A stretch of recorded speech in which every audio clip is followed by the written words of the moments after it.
Good evening, everybody. And if you're just tuning in, you are listening to the Angel Rock Live. I'm your host, Lorilei Potvin. If you are listening and you'd like to watch the show, please come on over to the UFO Paranormal Radio YouTube channel. You can watch the show. We are streaming on other venues, same name. We're on Facebook. We're on my profile platform on Facebook under Lorilei Potvin, also on my YouTube channel. But any of those places. Now, if you are on Facebook, those of you that normally join us know I cannot always see your comments. And some of you add some pretty great comments to the conversation. I know you may not like YouTube, but we'd love to hear what you have to say. And a little bit about my show. I say cover all aspects of the supernatural, whether it's UFOs, aliens, the paranormal, cryptids. I also do truth seeking and activism. And I also, one of my main things is I promote the power of the mind, power of positivity, as well as how to access your own intuitive gifts that we've all been blessed with. I'm a Canadian psychic medium. I am from Thunder Bay, Ontario. I'm a crystal Reiki, my mouth's not working tonight, crystal Reiki energy healer. I'm a psychic medium, Akashic Records practitioner, spiritual teacher, and mentor, and I'm also a registered nurse. Now, tonight, I'm going to give a shout out to my girl, Karen Holton. She's been on here before. She will be on next week, actually, as well. She introduced me to this lovely lady that we're having as a guest this evening. Let me read a little bit of her bio. Her name is April Michalski. She's from Colorado, and from a very young age, she knew she was unique. She could sense the presence of beings and possessed the ability to read people from the time she was about 4 years old. She credits her knowing to surviving a harsh childhood. She has served in the USAF and US Army. She's also started a nonprofit to help veterans and others who struggle with suicide ideations. She is graduating this spring with a BA in American History and will be pursuing her master's in paranormal studies. I can't wait to hear more about that. April will be launching. Now, this is really cool, guys. I want you to really listen to this because I have never heard of a podcast like this that we're going to talk about. Mm-hmm. She will be launching a podcast, The Ancient Gift, debuting in February. She's also authored a book. This keeps closing on me. Sorry, guys. Going right back there. I'm so sorry. My stupid, I give up. You're going to have to give them the title. Welcome, April. I'm so glad to have you here. Thank you. Can you hear me all right? I can hear you fine. I kept trying to get it to go to Facebook. I'm just going to tell people, Dave Petrella's already here. Hey, Dave, how's it going? Dave's an astrologist. He's been on here before. Things happen when you're live, right? And I've got my second device, and I thought, oh, great, I can read from there because it wouldn't open your bio on my older page. So anyways, welcome. I'm so glad to have you here. Thank you. Do you want to tell people the name of your book? I kind of left it hanging. It's called Kindreds, Realizations, Revelations, and the Revolution. And it's basically, it's kind of like, it's funny because I started writing this a long time ago when I went to Greece. It was like my last few days, and I was outside of Athens in this little village, and I was in this like little restaurant. It's kind of half in the water, half off on a dock. And as the only single person in Greece, I was convinced because everybody was coupled off. So I'm sitting there with my little steno pad and, old school before social media and, cell phones were there, but it just wasn't, as, I don't know, prevalent as it is now. But I just started writing, and I just had a voice said, you need to write me. And I kind of looked around and was trying to see who was talking to me because I thought I was losing my mind. And she's like, no, you got to write me. And I realized it was talking to me, in my, I could hear her plain as day. Mm-hmm. So I started to write it. I don't subscribe to that I'm an automatic writer, but whatever message came out, I just started writing, and the concept of the book was born. And the main character, Afeda, she is the giver of life. That's what her whole presence embodies, and she is the first human being in thousands of years to connect with her soul. And in doing that, she ends up saving humanity from themselves, basically. Oh, I love it. So it is kind of the thing that's really amazing about the book is that when I started writing it, it was really before social media was prevalent. It was, 2008. We had technology, obviously, right. But it seems to me like the times that we're in now, everything that's happening, it's like I just watched a special on Skinwalker Ranch. You've heard of that in Colorado? I sent you my background in the paranormal. Like we have Okay. so many similarities. I've watched you. We're going to mention Chris's podcast for sure. Chris Matthew. We'll make sure to bring that up by the end. But I watched you on his show, so I was like, oh, I got to talk to that lady. And it was Karen Holton who connected us. That's why I gave it a shout awesome. Hey, our backgrounds match. You have a red checkered blanket, and I have a red checkered. Yeah. There's been a few things you have said to me. Like when you were talking about your book, I'm going, holy crap, that sounds like now.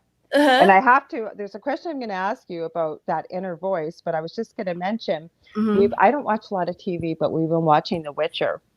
I love that show. Oh my God, it's addicting. I mean, Henry Cavill, come on. But I mean, seriously, the show is amazing. Yes, I love it. So hot. Well, the other thing I've been saying to a few people today is my partner Del has the show on the network. I give him a plug every now and then. So Delicious Recipe Thursday nights, and he does truth seeking. I hate the word conspiracy theory. And I say the same thing. I say truth speaker. That's so funny. I heard you say that the other day, and I was like, oh my God, that's what I say. We're not conspiracy theorists. We're truth seekers. Yeah. Yeah. I'm wearing my truth seeker shirt. I see that. I want one.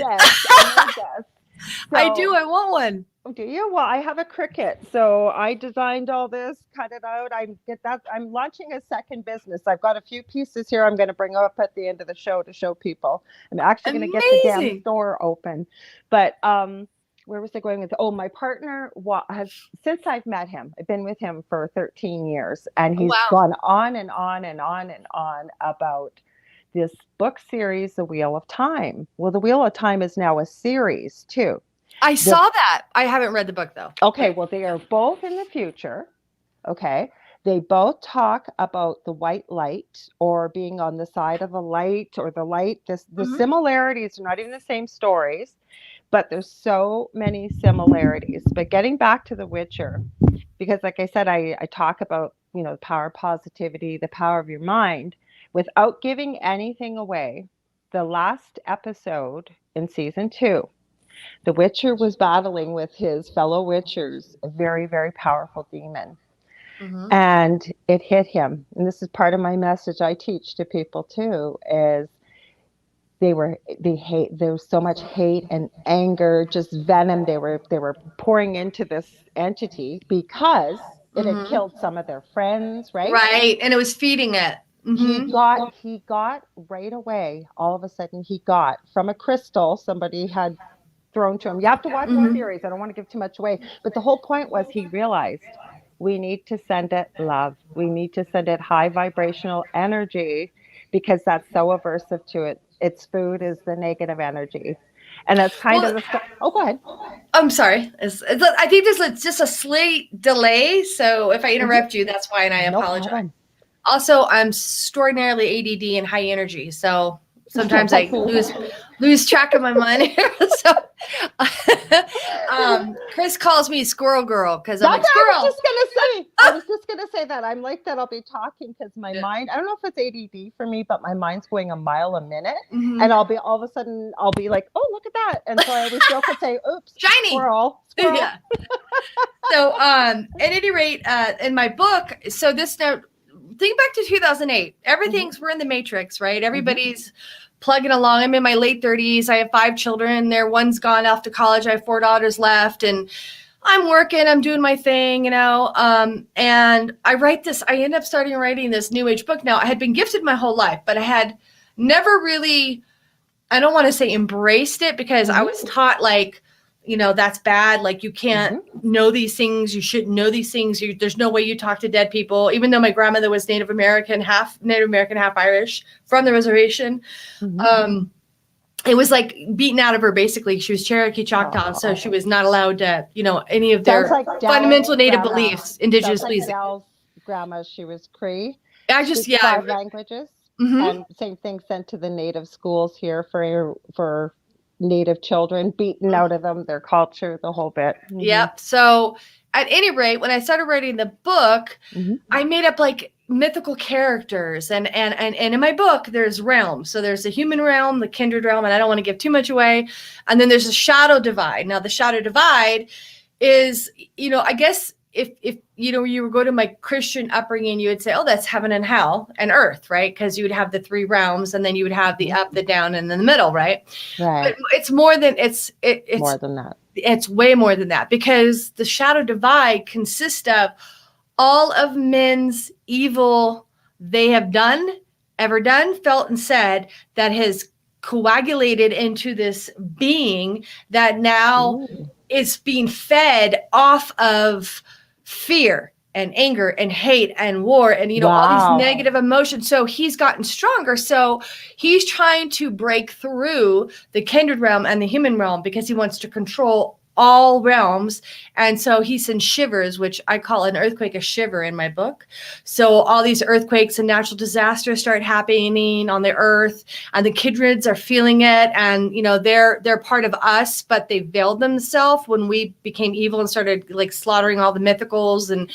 And so, but we each have, let's say, a doppelganger, or our kindred spirit, or our soul, our essence is in another place, but it tracks us, but we're not able to see it. Now, this is my book, and understand that I knew nothing about, like, let's say, I've always been fascinated with history, but like I knew nothing about Samaria. I knew nothing about, honestly, anything. I was too busy raising kids. I loved it, but I watched documentaries, but I wasn't like researching it. So I started making up all these like mythical characters, like half lion, half man, and neon warriors, and crow women, shape-shifting, flying, really cool creatures. And I'm naming them all. Like Eurydice is one of them I named. I made this word up. I just started playing with letters and, making names up. So this is how this happened. So COVID hits, and I pretty much, for that year or whatever, I wrote and I finished off the book. And I'm driving to California to go see my sister, because, we didn't know what was going to happen 2 years ago when COVID hit. So I'm coming back, and have you ever heard of Matthew LaCroix? He wrote Stage of Time. Great book, by the way. Good plug for Matthew. I don't think so, no. He is a brilliant, self-taught historian, I would call him, and also truth seeker.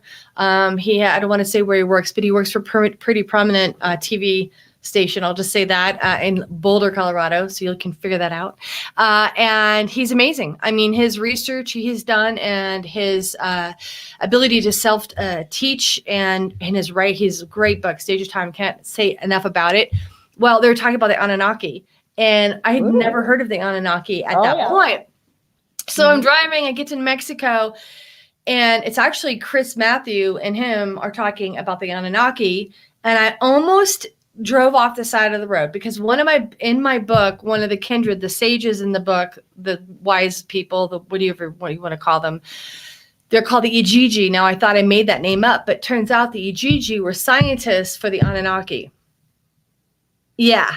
So I literally was like off the side of the road, like went to Las Cruces, went to a hotel, I'm like, this guy's going to think I'm absolutely bonkers, but I am going to email him or message him. And I found him on Facebook, and I messaged him. I'm like, he's never going to call me back. He's too famous. He's never going to even like recognize that he answered me like within minutes. It was incredible. We had this great conversation, and he's like, I wonder if you're being downloaded to, or if you're like reliving a past life. And I had to really think about that. Because when I went to Greece, I felt like I was home. Like it was not foreign to me at all. And I didn't do your typical like Santorini and then all the islands. I backpacked the mountains of Greece for about almost 2 weeks. I don't even know how many miles I did. And I saw like the oldest church in existence, just incredible. So Leonidas defended off the Turks, the famous 300, just incredible sights. So of course, the Parthenon and all that stuff. But so we got to talking and stuff, and we kept in touch. He was very sweet. And then a few months later, I got the nerve up to message Chris Matthews, who is Forbidden Knowledge news host. Yeah. And we started talking, and then he had me on his show, like, I think almost like a year later. But the point being is that the book is, the more I learn about, now they're saying cryptids are on Skinwalker Ranch, and there's a portal, and they're coming in and out. And I'm wondering, like, maybe they're veiled because we'll kill them. Maybe we're not, we are definitely not ready as a species to say, hey, Bigfoot, or, hey, I think that there are multi-dimensional. I Right, do. right. So I'm thinking like every time I hear something else in this like realm that we exist in, the one that's not Hmm. participating in the, craziness in this world right now, Hmm. I think it's another link to the download. It's another verification or validation that I'm on the right track and I'm getting something right, because I don't think I became a history major by accident No, no, no. at all. And I was going to pursue my master's in world history. And then I was like, what they're teaching us is, I'm not going to, the college I go to is amazing and stuff, but the history, I already know for a fact, a lot of it is BS, Wrong, right? So, wrong. and so when I say paranormal studies, I don't know about parapsychology so much, but there's a couple other fields and things I'm looking into doing my master's, but I'm definitely not doing the traditional, American master's degree and whatever, because this is a part of myself that's opened up, and now that it's opened up, I can't stop it. You So can't close the door. But let's back up for people, because you've had these experiences just as when things opened up. For me, looking back, I've had them back as I'm 56, and I've had them, God, I think since the age of 4, probably before. I'm mhm. positive I had a near death experience at the age of about 2.5, 3 years old. But so you, part of your bio, so you remember back as the age of 4, like, is there a familial history? Was this welcome in your family, or? So I had a very difficult childhood. Very a lot of abuse and neglect. Sorry. That's okay. I mean, I'm only speaking of it now because I think it's important to kind of frame this when you ask me the question, right? Mm-hmm. My mother was an alcoholic, and my Mm-hmm. father worked overseas most of my life. So I think collectively, if I were to add all the time for the time I was 0 to 18 that I lived with my dad, maybe was 3 years out of 18. Mm-hmm. If you added all the months in together. Um, and my mom used to say, I'm seeing demons are demons. Now, she was an alcoholic. And now that I'm older, I kind of came to realize I think she probably popped a little like Valium, things like that, But I think because we lived in a very rural part of California, and there was an Air Force base not too far away. Mm-hmm. And we had like these huge fields with like aqueducts and stuff that fed like all the agriculture and everything. This is I'm 54, by the way. So you and I are Are close in you? age. Oh, I didn't Yeah. even know we were close in age. Yeah. So this is back in like the late 60s, early Mm-hmm. 70s, right? And Yeah. so we had all kinds of phenomena like bright lights in the sky. Wow. And, and I really think my mom, I mean, she could have been, she was abusing substances. So it could It be could have opened her hallucination. up to it, though, too, right? Because we know that those kind of things can lower your, whether you want to call it your auric field, your energetic field. It can make you open to stuff like that. I think she was seeing extraterrestrials. I Oh, I I think that in her mind, she couldn't wrap her mind around yeah, that. So she called them a demon. yeah, Yeah. Have you ever seen the movie Paul? yes. It kind of, what's her name? Kristen Wiig, I love. She's Mm-hmm. hilarious, but she's Yeah, like, demon, yeah. demon, so I think that's what my mom saw. I think Mm-hmm. that's what was coming to her. Mm-hmm. So, but and so when I tell you about my childhood, most of it's blocked, but I do remember the ability to discern. So when I would be around somebody that I wasn't quite sure of, because I'm outgoing extroverted now, but back then I was like really, really shy That's when I how was I younger. was. People, I bet you people tell you they don't believe it, right? Like, I used to hide when people came over. I Mhm. never even started to speak. Like, no, you can't shut me up. But probably since I was about 16. But I was exactly what you're describing. Sorry, go ahead. No, it's okay. So I've always but see my grandmother being the Native American, and the Southern Baptist, that was like I would get slapped. I mean, that was physical, like you do not see this, you do not know this, and you will not speak of this. That was just not allowed, right? Now my other grandmother, which was my Polish Irish grandmother, was an astrologist and a Ah, seer.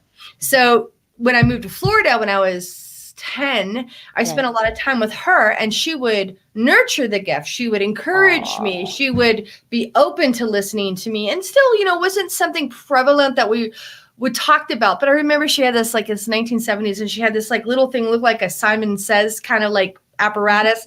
We had like a little tape that fed into it. And I remember, she used to like put like dates in it and stuff, and it would spit out like, a little piece of paper that would read like, Okay.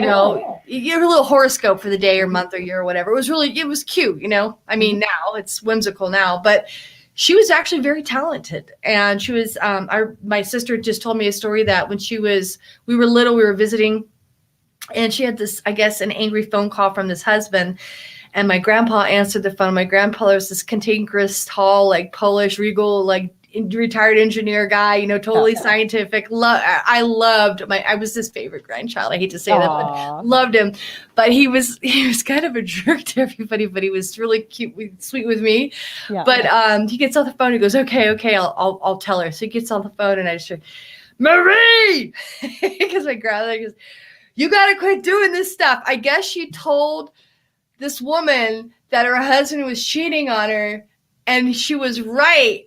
And the woman started spying on her husband and caught him. Mhm. And then she admitted that Marie. So it was this huge thing. So yeah. So Yeah, because she found out the truth. yeah, I know. It's her fault for speaking the truth, not because the guy was cheating on his wife. Always Yeah. kill the messenger, right? It's always Yeah. that way. Kill the messenger. Don't look at where it came from, just the fact that you found out the truth. And so we'll take it out on the person that told me rather than stepping back and thinking, okay, they told me. Now I need to deal with where the lie started. Exactly. Yeah. But I mean, so and I have had this, and it's gotten me out of a lot of stuff. And as a teenager, I probably shouldn't be alive with some of the things I did. I was pretty wild, rebellious, like, and it was so weird. It was like, well, that's not going to happen to me. Like, I'm not going to die if I do that. Like, I just knew, or like, I'm not getting into that car with that person because no way. And then they'd get in a bad car accident, so I just kind of had this knowing. Mhm. And then like I get in the military, and it was all business, right? It was all I was one of the first women in the Presidential Honor Guard.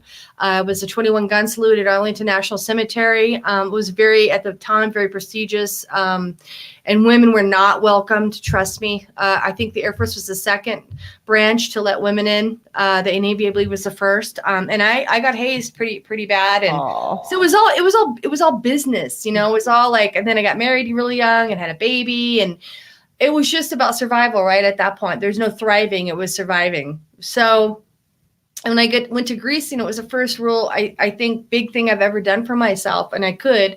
And when I came back, it kind of started this awakening for me. And then COVID, and then I kind of went dormant, kind of like did business things here and there. And I just it's like I wasn't finding my place in life. Like I had a few partners, and I just nothing felt right. Just nothing was authentic. Everything was like, I'm doing this so I look good on paper, or I'm doing this so people respect me, but I'm not doing this because this makes me happy, or this is what I feel I should do. I'm doing this because I have mouths to feed, or, so it was kind of that societal like pressure. And then I don't know, like, I would say I started listening to podcasting on that trip out to California, and I didn't climb down the rabbit hole. I like dove head first without even checking how deep it was. I've been down the rabbit hole because I have a son with severe autism that's 23, 24. So I dove down that rabbit hole very long time ago. But when you go and it's new, how vast and how wide it is, right? And Mm-hmm. I can still say I barely scratched the surface doing this for 20 years. I mean, I listen to 25. stuff every day. It's like I didn't know that, or I didn't know that. And then some things I take kind of with a grain of salt, like, well, you can, That's my like, proverbial back shelf, I call it. I put stuff up there if I'm not too sure, like you just said, well, it's kind of out there, not too sure. I stick it up there because I truly believe, it's not failed me yet, but the truth always comes to the surface. If it's the truth, it will come to the surface. yeah. Mm-hmm. I believe you. I agree with you and believe you. I don't know. So it's been kind of like a journey, and here I am in Colorado, and it's just incredible. So I have absolutely no regrets. I'm hoping the book gets published this year. Good. I'm I ready. hope so. I'm ready for it to be shared. I really wasn't ready for the world to read it because I was too scared to be, I kind of can't like, wait to read it. That's right up my alley. Well, look what the shows I talked, and I don't watch a lot of TV. My only show I used to watch was Supernatural. And it got to the point, my theory is with the paranormal, and I always knew the paranormal never went looking for it, it found us. But my theory is, and that made me look into the, especially the monsters and stuff that they talked about in that show, realizing it's based on a lot of legend and lore and truth. There was a lot of research that went into these shows with the monsters. But to me, the monsters we all know, the vampires, the werewolves, and so on and so forth, they have to have some kind of truth to it for it to be existing through centuries of time and people telling you about it. What, like, because I remember you from Chris's podcast saying like you've lived practically every house you've lived in has had paranormal activity, right? Oh, the house we live in now is loaded. But I wanted to touch what you just said.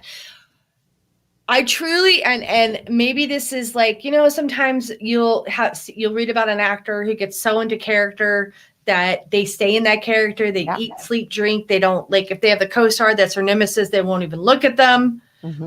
My book is kind of taken on that kind of a life of its own for me. And I honestly believe that, I call them realms. Scientists call them dimensions. We know that there are multiple dimensions, right? Right. I really believe that these species of beings were like chose to leave our reality because we were so violent. And we haven't gotten any better. We've just gotten better weapons. But we haven't gotten any better about treating each other with respect, kindness, and love, which is central to every Abrahamic religion, yet more people die in the name of those religions than any other reason on earth. So it's kind of like, and that's the other thing, I was brought up a very strict evangelical Christian, Southern Baptist. And it's not that I reject the belief system. I just don't subscribe to a God that would create a species of, of souls and condemn them to hell. I agree. It doesn't make any sense to me whatsoever. And so I believe in a loving creator, and whatever, I don't know that it has a gender, but whatever it is, and it knows, and it's doing its thing, and it's given us divinity within ourselves. And we've been dormant, and we've been sleeping because we've been controlled by war and money and religion. It's been weaponized. So, and that's that part of my brain, right, is the historical part of the brain, which has been studying history now. I've been immersed in it for 5 years. And even if 50% of the things I have read and studied in world history and American history is true, let's just say, take a grain of salt, you have creative license here. Let's say 50% of it true. Can I swear on this? Am I allowed to swear on this? No? Okay. Not the F word. Okay. I was going to say the F word, so I'm glad you told me that. No, because we're on FM radio down in the South, so sorry, Southern people. That's I don't want, okay. and I don't want anybody think I'm dismissing anybody's belief system either, by the way, because I'm not. I respect all belief systems. I've studied, obviously, Christianity. I've studied Judaism. I've studied Islam. I've studied Hinduism. I've studied, a bunch of religious belief systems, and I have respect for all of them. But the thing that kind of gets me on all of those, and I'm just going to say this one thing and get off that soapbox because I don't want it to be that kind of a show, is that they all have the same tenet running through each belief system, which is do as to others as you want them to do unto you, the golden rule, like love and you'll be loved. Like that's the whole purpose we were created. And it's the one thing as humanity we're screwing up. So that's where the kindreds come in. And I think this disconnection that we have with ourselves, with our essence, with our soul, it's preventing us from connecting to source and to each other on a much bigger picture. And because of that, we're lost. And that's why we're fighting, because typically if somebody gets lost in a forest, they get scared because they hear noises and trees breaking, and it gets cold and all these things. And we're just like these lost souls running around trying to figure out our purpose and why we're here and why we were created. Every single one of us, it doesn't really matter who you are.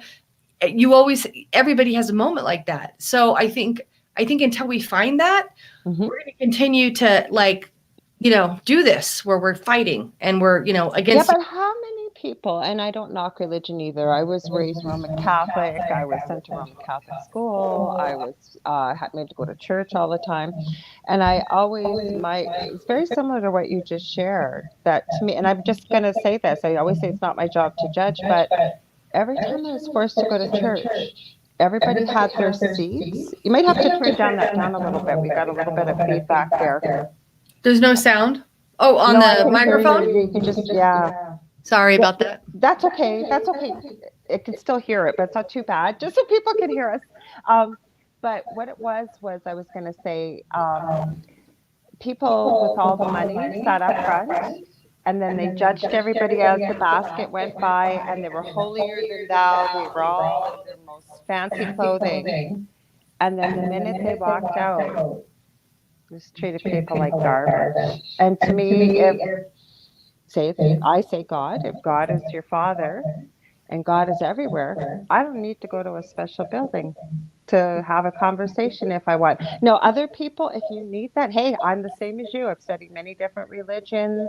I respect everybody, and you have your right. But for me, I'm okay with what I'm at, because I shared our episode from Paranormal Survivor and got so many comments about, you need to get right with Jesus. You need to be getting to church. You're not married in the church. That's why this all happened to you.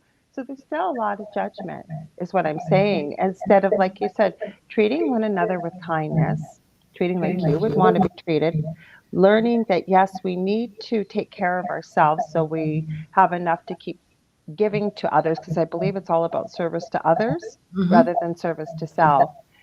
But most people think they're here for no reason. It's an accident. That's why they're here. Have you found that too? Yeah, yes. I think most people, well, I can't say most people. I have met a good deal of people. This is a touchy tinderbox subject. We can get off of it. That subscribe to a certain belief system. And so everything just shuts down, and it's like blinders, and they don't want to see anything else or know anything else or hear anything else, because they have their house, their picket fence, their 2 cars, their 2.5 kids, their dog, their collie, their vacation 2-3 weeks a year, their pension. And as long as they stay in this comfortable little box, all those things kind of line up and stay. But are they really happy? Because meanwhile, mama's probably sleeping with the mailman, and daddy is sleeping with a secretary, and the kids are miserable and they're rebelling in school. And like I said, my younger years, I wanted everything to look right from the outside looking in. Like, I was a good mom, single mom, I was good to my kids and everything, and I was, but I wasn't loving myself. I wasn't taking care of myself. I got very big.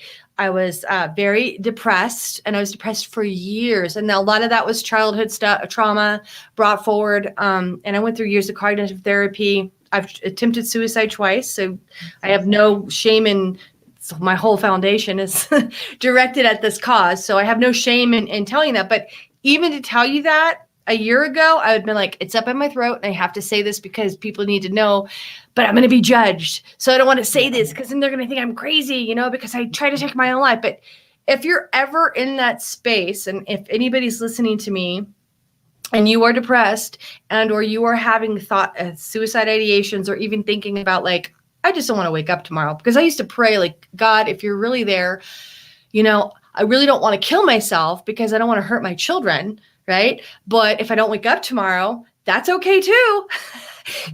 Like you get into this, like, and what I can say to you is like this. If you're under a house and you have wood floorboards above you, and you're in this you're on the dirt, right? Kind of dank, dark space. And you're just crippled with, like, I don't even know the word to describe, abyss, it's like a void. And all you have to do, you hear people come home, you hear people walking above you, clanking around, making noise. You see light filtering through the floorboards, okay? All you have to do is reach up and knock on those floorboards, and they'll say, hey, so-and-so's downstairs. We got to go get them out of there, help them out. You're so paralyzed with fear and depression and sadness and loneliness. Even if you're in a relationship, it doesn't matter. Even if you have 5 kids, it doesn't matter. You're just so in your own space that you don't even have the wherewithal or the strength to reach your hand out and knock on the floorboard to get help. That place I call the vacuum abyss. And I was there for many, many years. And the fact that I survived out of that is a miracle unto itself. And once April 1st of 2015 was my last suicide attempt. And then I lost my brother to suicide March 5th of 2018. So once he passed away, that was it for me. I was like, okay, I know what I need to do, because it's not just me, you know? And I knew from the suicide note he left, that referenced me specifically, and he has several sisters and brothers and kids and everything. And I was like, okay, I get it. I have to do something about this, because I'm not alone. There are other people that feel this way, and they're too ashamed because they've been conditioned and programmed by our society that you're weak or bad if you're having these feelings, and you're not. You're normal. You're normal, especially now with all this stuff going on in the world. It's just, that's insane. That's insanity what's out there. Not what's in your head or your heart because you're sad.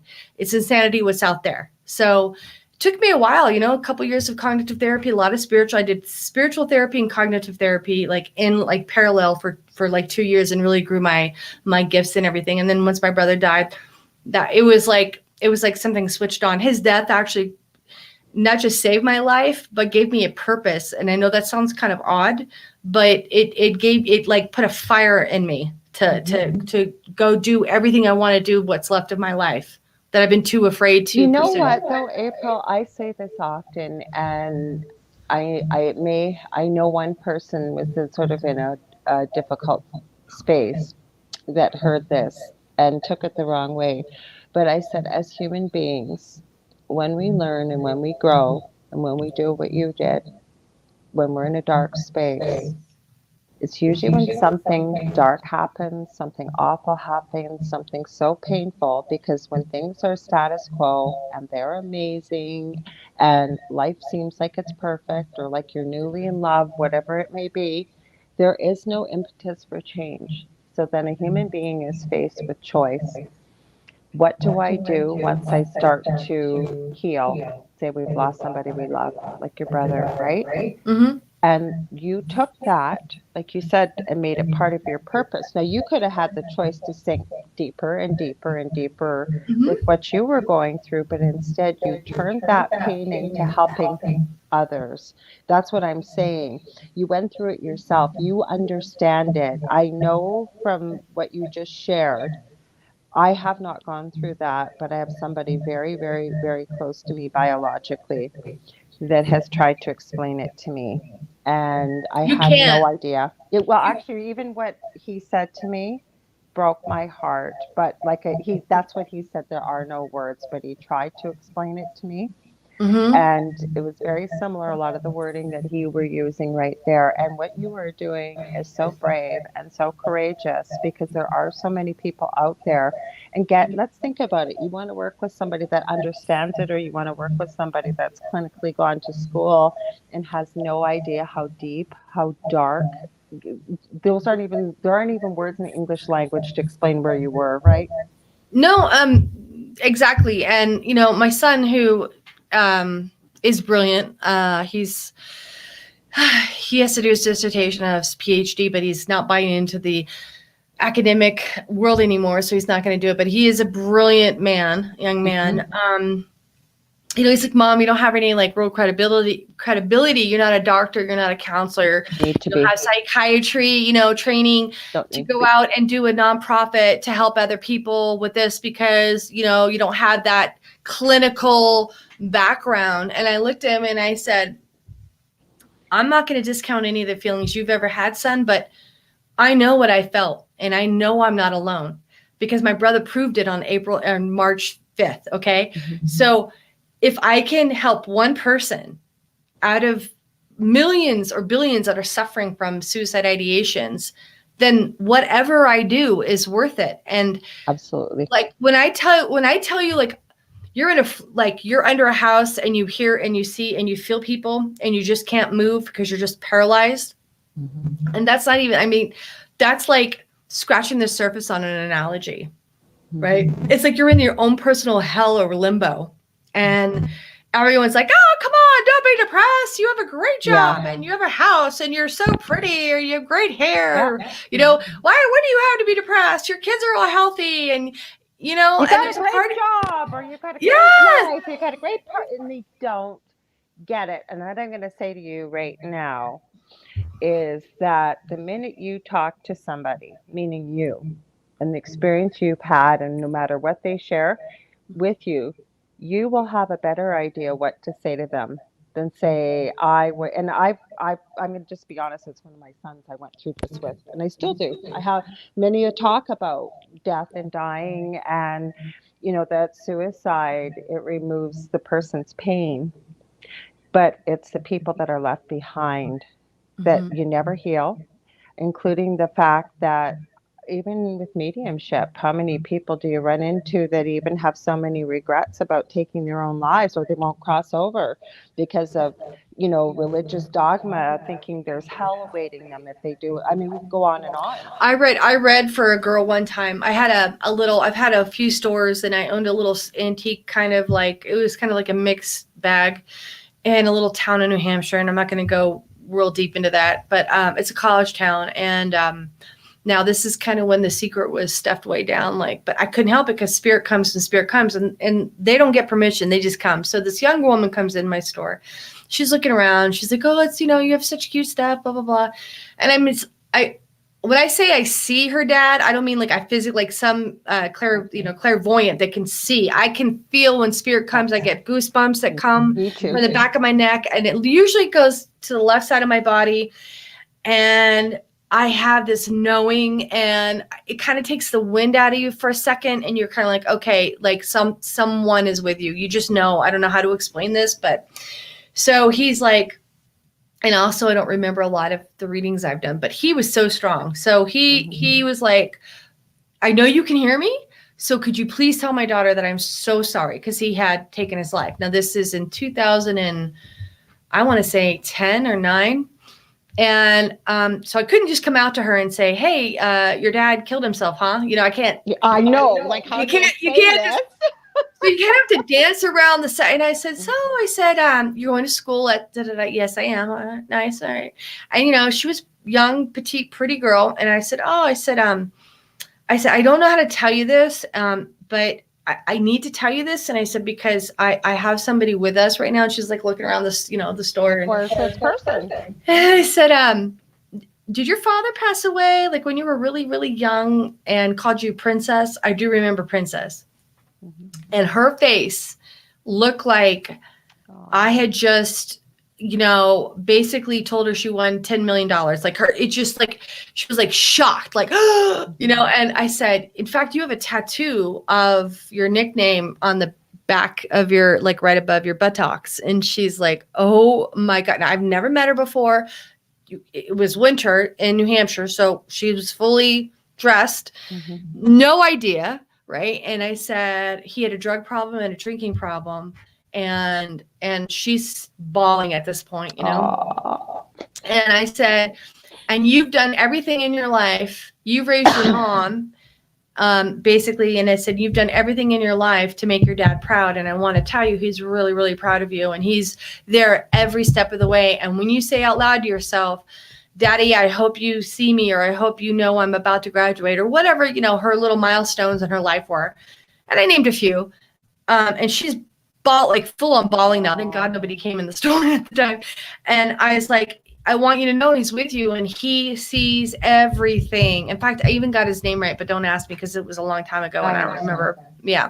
So she was like, oh my God, you have no idea how much you've just helped me, because she was going through some turmoil with her mom because her mother and her had some, and we talked about that. And he gave me a message because the mother had a lot of guilt because they were separated when he killed himself, and she was about 5. And so I knew then, okay, you're not imagining this stuff. You really can. Oh, no, you got more than evidential proof. You can really talk to people that are passed on. And, it took me, like I said, a long time to kind of gain my stride in this. But then I read a lot of scientific, journals and medical journals and things like that. And there is no explanation. You know, we know that we are created with energy, and we know energy never dies. We don't know how it's created, and we don't know where it goes, but we know we're made up of energy. So it's very plausible that when somebody, you know, passes from this world, that their energy can still talk to other people's energy. This is what I try and tell people, and I don't get in an argument with them, because you would get people that are sort of in our field and will say, no, there's no way that they can come back and speak to us, or they're there for every important event, or the minute you think of them, they're there. Yes, they are. They are. We go on forever. And don't get me wrong, any of us would prefer to have our loved one in physical form, but they are there. I have had physical proof of things. For example, very quickly, I was on this podcast called Inside the Mind of the Psychic, and they asked us questions that people would always want to know things at, and we gave away a prize. So I gave away a reading, and poor gentleman, John, if you're watching, your plate is coming. I made him this beautiful resin plate. It's got Metatron's cube all hand painted on it, and crystals in the middle. So he had a reading with me. I don't usually have this happen. I woke up Saturday morning, that night was the reading, and there's this elderly woman there. And again, no, we don't see them. They'll either give you a picture in the mind's eye. Sometimes that was the strangest thing for me, because I'm so clairaudient. Or like a movie reel. They'll give me a movie reel. Sometimes they'll give me colors. Sometimes they'll give me a smell. Depends how strong their energy is. Yeah. So this lady was elderly. I knew it. I could feel how much love she had for this person I was going to read for. So when we started the reading, I told him about this woman. You might have to turn it down just a little bit again, April. Sorry, because it's got a lot of feedback. Sorry, I apologize. No, perfect. That's okay. Okay, perfect. So anyways, I gave him the message. And he figured, because I said it feels very much like a mother energy, and mediumship is one of my newer gifts. And I said, but it's not a mother. And I described what she looked like. I could see what she looked like. He goes, oh, that's my grandma. So I gave him the message. It made no sense to me whatsoever. Made no sense to him in the beginning. By the end of the reading, it was one of the coolest readings I've ever had. It connected everything all together that was going on in his life. It was giving him guidance and what he needed to do. But that's how spirit works, right? And it's so healing to do this work, isn't it? Oh, absolutely. I'm just turning up a little. I'm partially deaf because of the military, so I have to have you a little louder so I can. I could put my headphones on again and hear you, but I wanted to be free. So okay, I was going to say, you know what story, if you wouldn't mind sharing? You shared it on Krista's show with your beautiful daughter Christina. Yeah, and it was the one that she was hanging out with a friend that you weren't too crazy about. As mothers, we wouldn't be when they were teenagers. And her grandmother came through, and would you feel comfortable sharing that? Oh, absolutely. Yeah, it was one of the most profound experiences I've had thus far. And again, I find that it works best for me personally when I don't try. When I'm not, it's like one time I had my spiritual counselor, the woman who helped really save my life, along with my cognitive therapist. She said, you know what you are, April? You're a light worker, and your frequency is getting higher and higher, and you're a natural healer. I'm a natural healer as well. And I'm having like visual issues of our house is very active.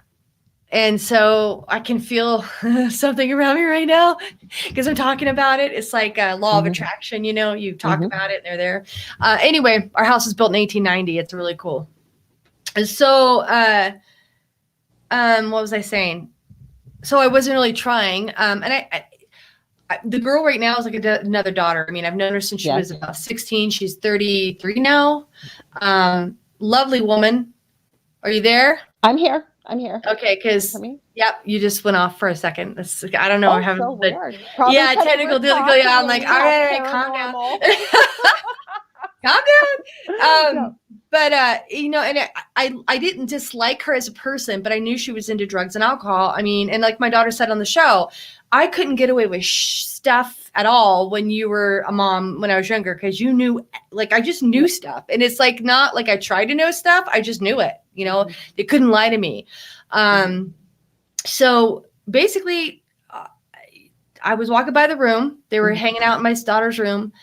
And I stopped, and I remember stopping and then kind of backing up. And I looked into the girl and I said, "Hey, so-and-so, do you have a grandmother that passed away?" Now, she's Lebanese, so she's Muslim.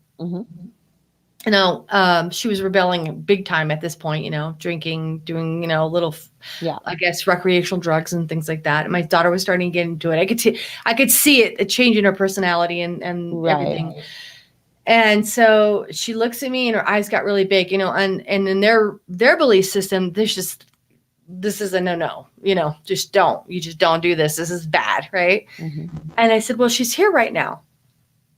And she just kind of, you could just see her kind of key up like, what, because she had heard I did tarot and I did readings, but she had never really seen it come from me yet. Right. And so I walk into the room and we sit down. And all of a sudden, my daughter says, "Mom, your eyes changed to brown. Your facial contorted." She's like, "You were speaking Arabic fluently." And I was calling her by her childhood grandmother pet name that only her grandmother called her. There's no way it's Arabic. No way I could have known this. And she said, "You were telling her all this stuff that had happened to her as a kid that I would not have known," in Arabic, by the way, not in English. She started crying and freaking out. My daughter is like, "Stop, Mom, stop." Yeah, that's what Christina said. She was like shaking you, going, "Mom, stop! You're freaking out, my friend." Yeah, but I was like, I mean, I hate to say this, I was jumped basically by this woman, this energy, who really wanted to get through to her granddaughter because she was really worried about her, and she had a reason to be. Yeah. Well, it turns out, I told her that I was when I say I mean the woman. Okay. So it'll be easier for people to understand that I was okay, that I was in a really good place and happy, that I loved her more than anything in life. And this is what they told me after. And she said that, she said, all these things that you're doing right now to rebel and to get back, you're only hurting yourself and you need to stop it. It's, you're not taking care of yourself, basically. And little did she know, she didn't even know this. She had, right after that, she was with an abusive boyfriend. She was doing, recreational drugs, and she was drinking. And so she stopped, after that, she had a full belief that that was her grandmother, and her grandmother knew what she was doing. And she was so ashamed of herself that she started having health problems. She went to the doctor. She had a major health crisis. And if she had not stopped, she would have died. It was super serious, and she didn't even know about it. And she doesn't drink or do anything now. She's super, and she's like a hot shot in New York City, and she's super happy. She's a great person. But she said and she broke up with a boy. She didn't date him anymore. She got away from the abuser, and it changed her life. And I think retrospectively looking back, this is why I look at it when people from my childhood who have a steep religious belief in whatever religion they believe in, and they say that's the devil. I don't think so. Because why would the devil want to help somebody? If participate in that paradigm for a moment, why would that change the trajectory of her life and saved her life? Yeah. And I'm not trying to pat myself on the back. I'm just saying that was told to me years later that happened. Yeah. And all I know is I don't see how something that if you help people with something and you make a difference in their life because you give them information that they need to know to help assist them in if it's health, love, whatever it is, if you can do that and it helps them, how is that bad? It's not bad. But that's the problem with religious dogma, right? And the same as with the paranormal, because we're going to pull up some of your pictures very shortly you sent me.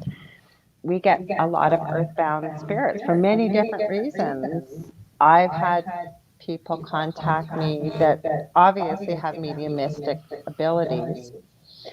I had somebody message me and say, I opened my bathroom door. I might have to get you turned down just a wee bit. Sorry. And she opened the bathroom door.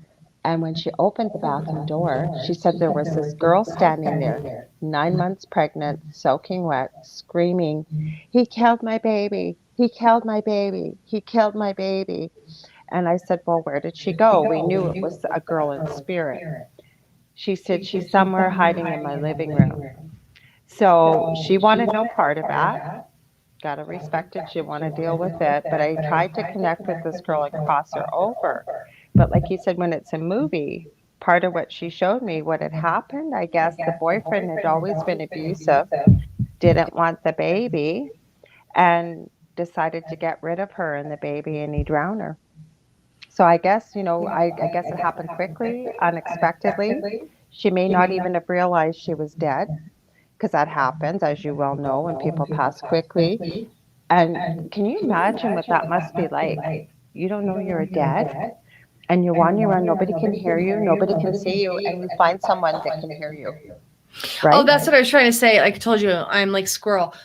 So my spiritual guide told me that if you are a ship and you're out to sea and it's totally black and you need to get to land because you need to dock, whatever, and you see off at a distance a lighthouse and you see that light going on, that's what we are. We're light workers. We're a beacon of light in a dark gray, I don't want to say area, where if you resonate on that vibration and they know you can feel or see them or hear them, they are attracted to you.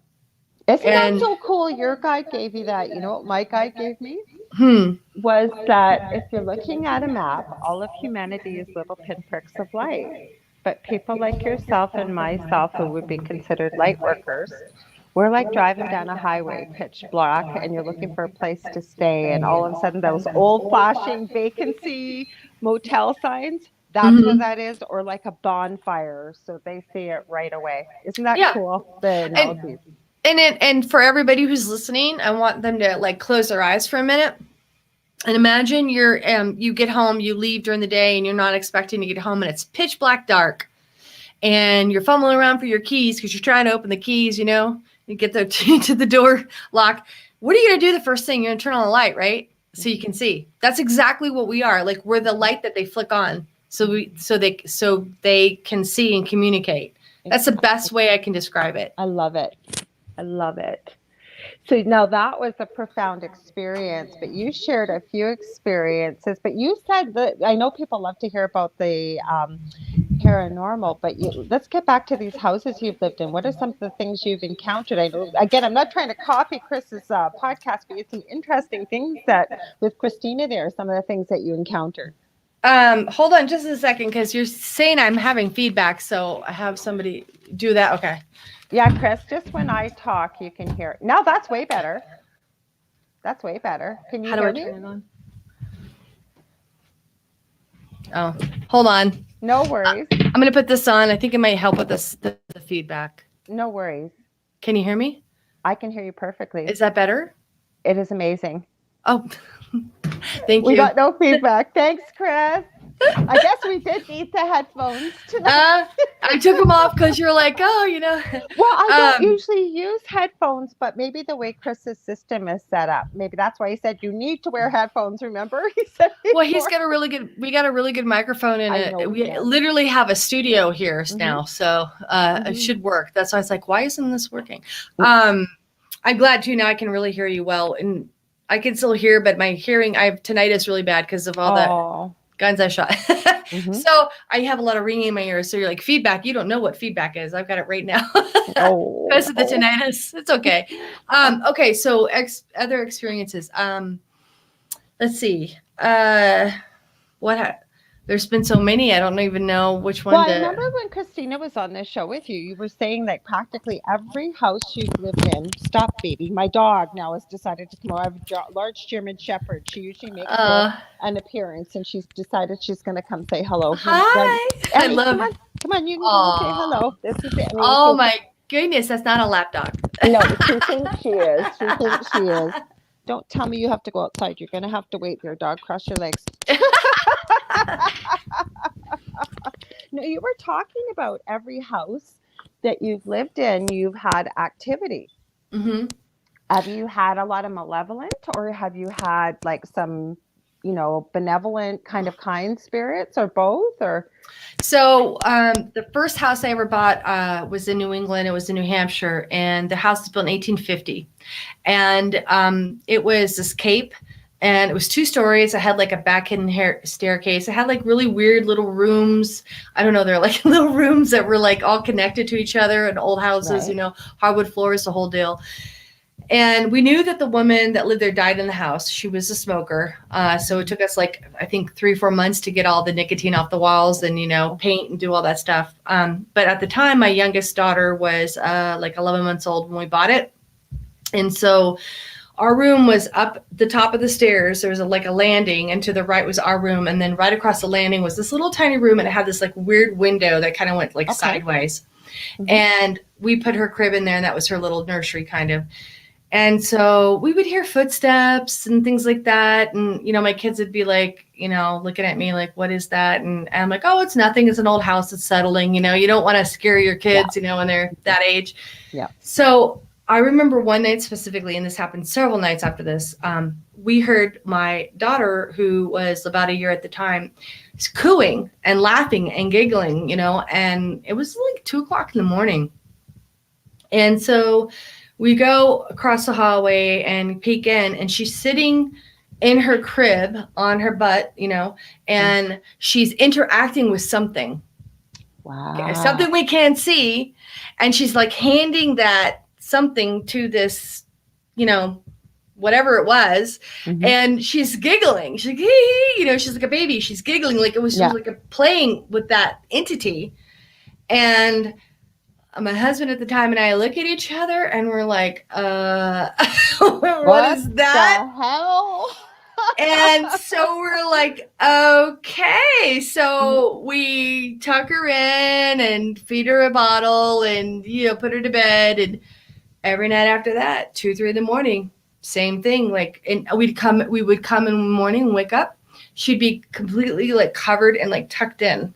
Like tucked in, it's just, it was crazy.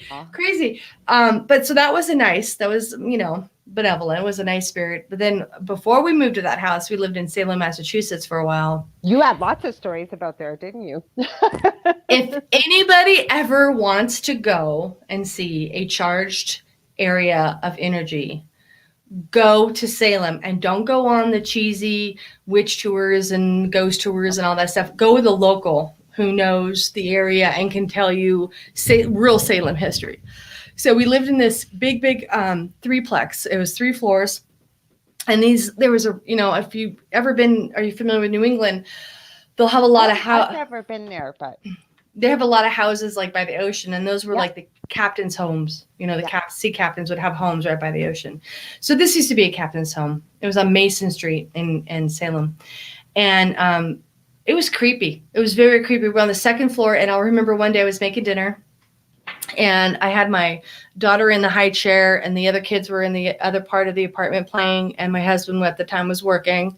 And I turn around, and I had this like chill, kind of like cold, like a burst of cold air, and it was summer, kind of go across the back of my neck. Mm-hmm. And I'm like, that's weird, So I turn around, and I look, and in full regalia is a guy in a captain like uniform, the hat, the everything, walks right past me, like really slow, and looks at me and just off into the wall. And I was like, that was the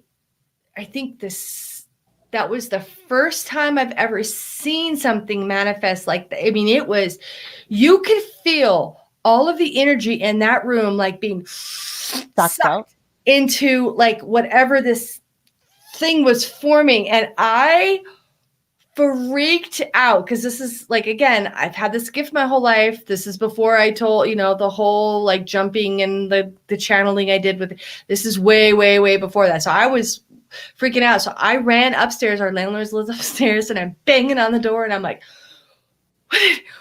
who's the guy in the sea captain outfit? He's like, oh, you met the captain. Oh, he lived here like 150, 200 years ago. Well, could you not have told me before I moved in?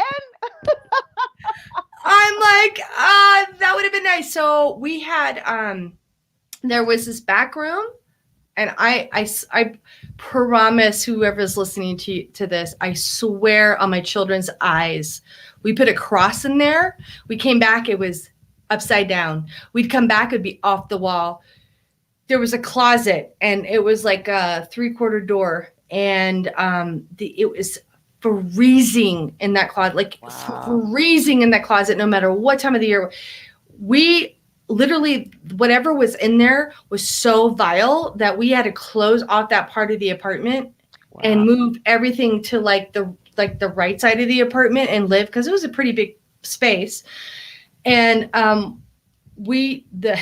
my baby had her own room, and she had a crib, and we would hear footsteps, we'd hear things, we'd hear stuff dragging. So, well, we went in there one night, and the crib was dragged from the corner of the room all the way to the window, and the window was open, and the crib was down.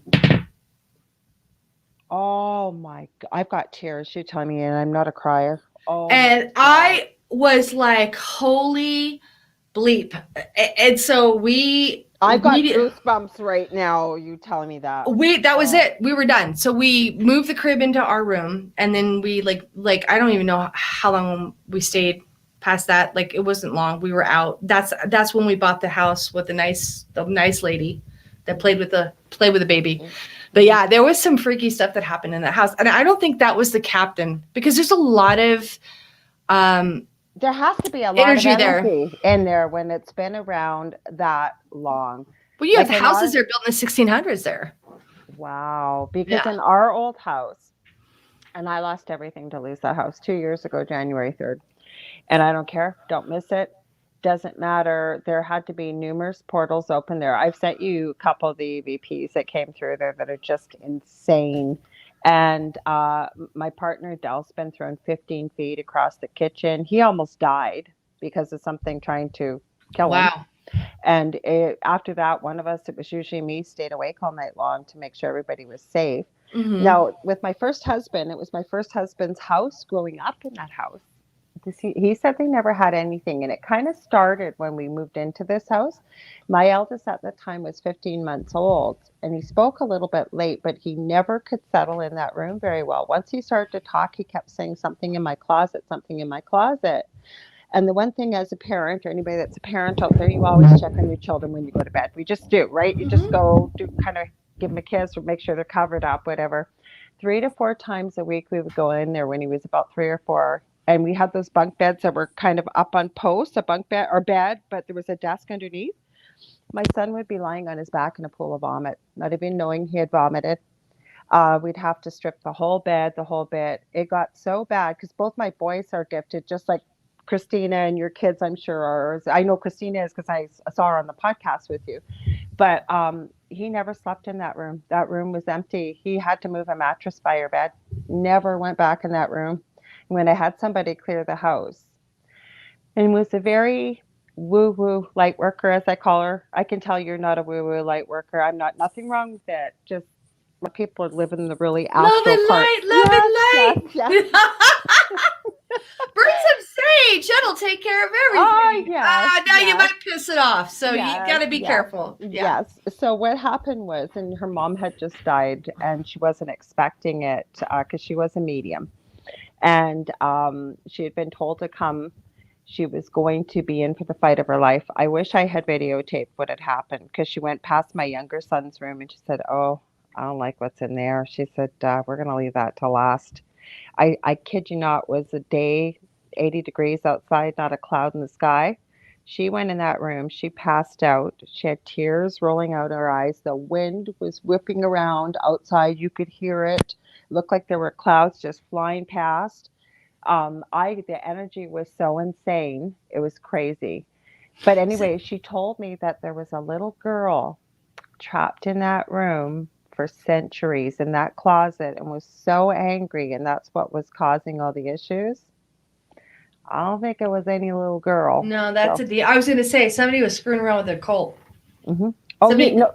Well, it's funny you say that, because somebody called that in there, whether they realized it or not. That's not a little girl. How this all started, April, was about 16 years ago.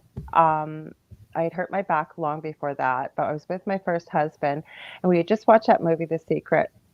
And if I could get up and get around, I was making all kinds of like pet accessories. And anywhere I went to local businesses, they wanted to carry it without getting any compensation. And I remember saying that to my ex-husband. He won't care if I mention his name. We're still good friends. It was Earl. So I said this to Earl, and Earl said, "Well, maybe it's the secret." I said, "Maybe it is."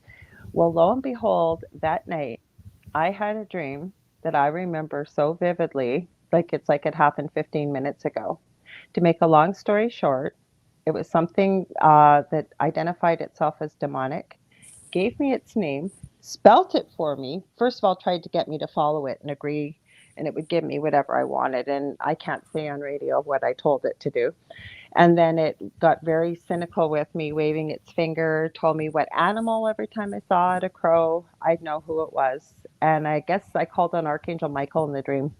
And words can't explain the brilliant flash of royal blue, silver, and white. I woke up completely drenched, soaking wet from sweating. I was crying and shaking, and I'm not a I've got crier. goosebumps. Yeah. Yeah, well, all hell broke loose after that. That's how this happened. Literally. Yeah. Probably Mm-hmm. literally. Mm-hmm. I feel like on that instance that there was definitely something that invited it in and that it had nowhere to go. Mm-hmm. So Well, I like think there was more than one because you everybody. just had an orb fly by you, by the way. Did I? Oh, everybody tells. You know what? Not on the show. I don't usually do my show down here. Dell's usually does his show down here, but he's out at camp, so I usually do it up in my room. So that's interesting. But I think that's the first time I heard that in this house. Yeah. They don't forget you though. You still get things. Their energy. Yeah, it's energy. Mm-hmm. I think energy has a built-in memory. Mm-hmm. Although, it always, there's just so many theories out there of like life itself and existential, views on like, who are you? Where do we come from? And there's this, you decide who you're going to be born to when you come back to, live that life to fulfill that. Yeah. I don't want to say karmic debt, but like that, the mission or the lessons that you apparently didn't learn way back in one of your other iterations, right? Mm-hmm. So I used to say, man, must have been like Mussolini or something. Because look at the stuff I had to learn this life. I wouldn't quite say Hitler, but that was probably pretty bad because this has been a very tumultuous, difficult road up until a few years ago. But I wouldn't change anything for the world because that's what I say. But you know what? I have to be honest with you. Anybody that I have met that's in the light worker field, especially, I have met very, very few people. I could probably count on one hand if I'm lucky that have had a Brady Bunch growing up. Mm-hmm. Many of us have very similar stories. And I don't know if it's the way I've likened it to, I think, is that we're older souls. Somehow it's like whomever or however we got here knew we'd be able to withstand it, but it also, like you said, you embrace it all because it makes you who you are today. Mm-hmm.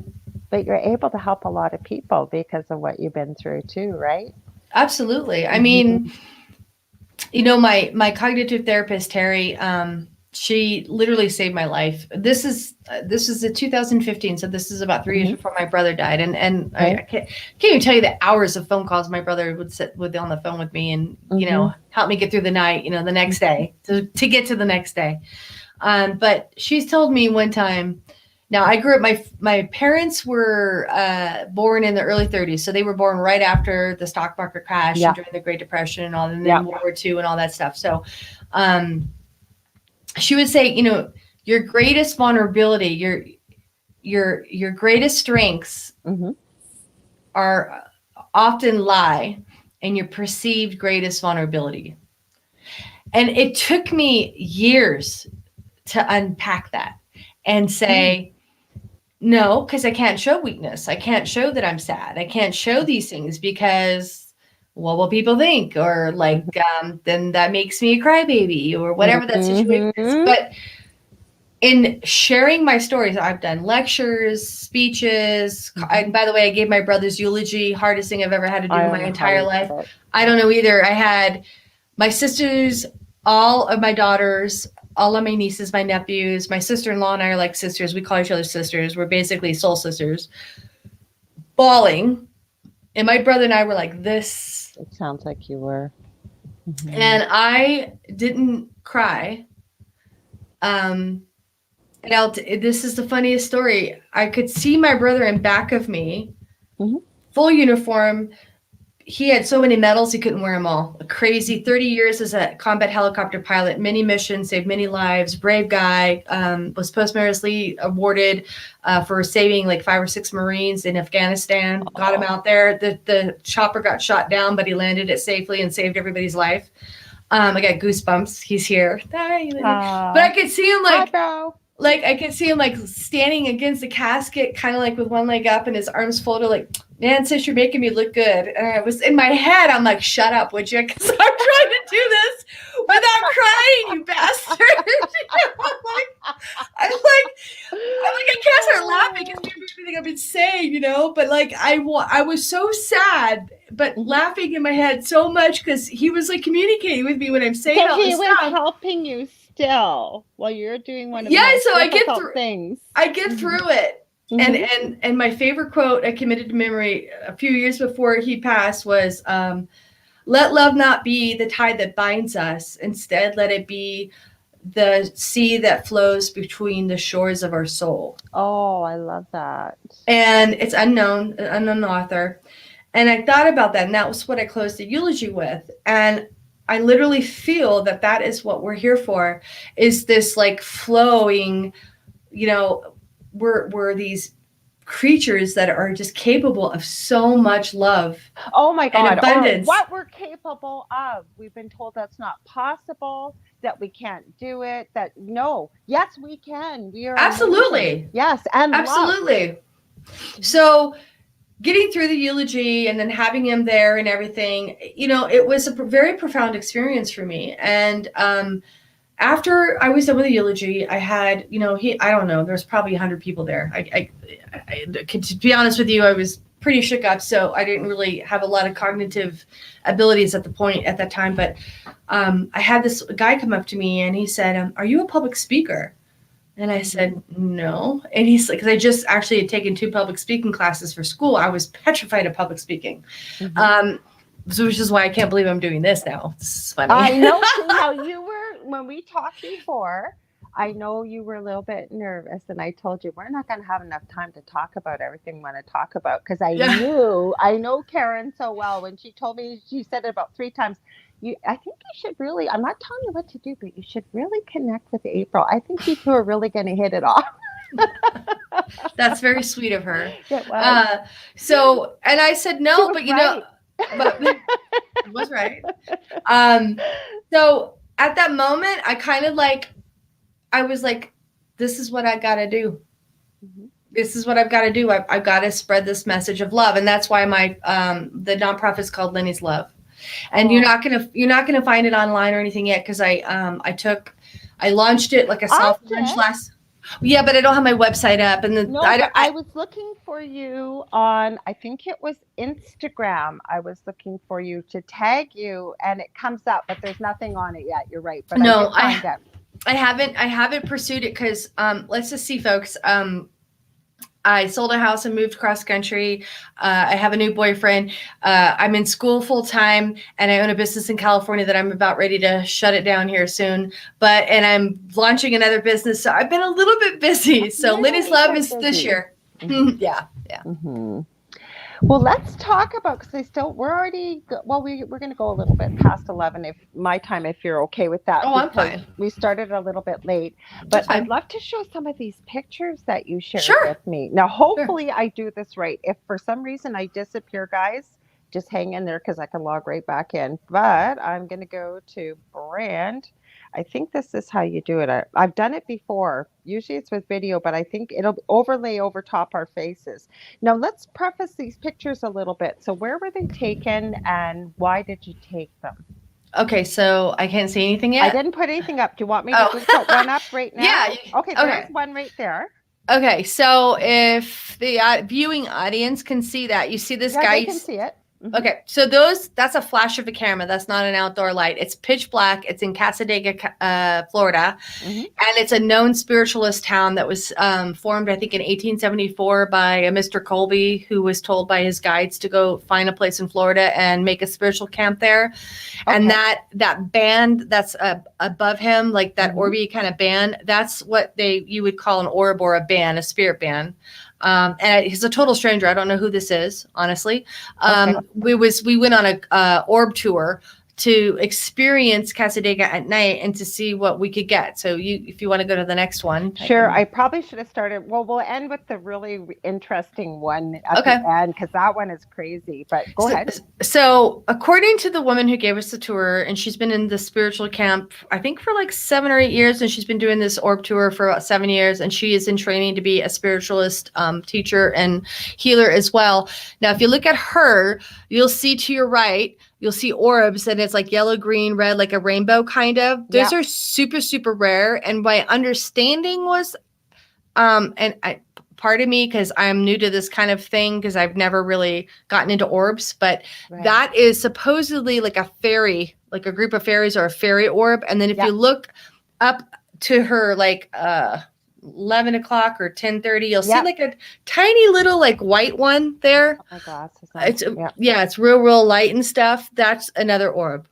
Oh, interesting. Well, I'm into fairies. I was going to say to you earlier when we were talking, I don't think my partner actually was talking to me about fairies this summer. And because I know you'd mentioned about your daughter, Christina, you call her the fairy whisperer. Was that I what do. it was? Mm-hmm. Yeah. So we actually were talking about fairies because he's really into finding out about the little people with the First Nations cultures. Mm-hmm. And we were talking about fairies. I said, God, in 13 years, I never thought we'd ever be talking about fairies, but he actually believes in them now. Okay, so remind me if we're Okay. done about that conversation about little people and fairies Okay. and Native American, because I want to touch on that. Okay, so obviously you see the same guy and you see in the front of the camera that white spot, Yes. big orb. So again, what about the mist too? It looks like there's a bit of a mist. There's a bit of a mist, and it's, I don't know. I mean, I don't know. I mean, there is a bit of a mist to the left. You can see it kind of forming there. Yeah. Yeah. And then above him also. So go ahead. I turned that one picture that you sent me that looks kind of creepy. It was kind of sideways. I turned it right side up when I uploaded it too. So, because it was sideways. Now this one is definitely misting. And some people would say, oh, that's just, your flash or it was pitch black and the same guy. And when I was aiming my phone camera at him, I was like, click, click, click, click, click, click. Every 4 seconds it takes for your, camera to take a picture. So this mist was forming around him. Interesting. And you and I have not discussed these pictures before. So I mentioned about the mist. I didn't know what this was actually. I just had the pictures. So, okay, here we go. There's this one. Okay, this young girl, obviously she's got two prominent orbs right above her. I mean, this is like the orb central place. I can't really tell you, but Casadega, it's like it's loaded with, it's a spiritual camp. Can you see them when the flash goes off, or just the camera picks them up? Only the camera. They're not visible to your naked eye. Although we did see a lot of things shooting like in front of us really fast. You could see that energy go by. Okay. But like off in the distance like that in the dark, you can't see it with your naked eye. That's actually the camera picking up that energy. Yeah, but you get people that become real skeptics about orbs. Sorry, that's okay. The wrong one. I'm not here to please them or explain anything. I think this is miraculous. I didn't question it in any way when you sent them to me, and sometimes I will, like when it's obvious dust and it's dust. But okay, what does that orb look like to you? Because I don't want to say it online. It looks exactly like what we both think it looks like. I went up to the guy and I said, I got this on you. And he looks at me and I'm like, it looks like a beep. He's like, he just looked at me, a total stranger, like I was crazy. My girlfriend and I that went to the tour were cracking up. But yeah, it's crazy. I mean, you can see the tail twin is on the tree trunk down below near the ground. Yeah, there's two of us. Yeah. Keep going. Probably some character trying to make people laugh. Now this one, you see that big one to the right? That's called a band. That's an orb band. It's crazy. They're like, yeah. Interesting. Now, did any of these people report feeling anything as a few of them did, most of them did not.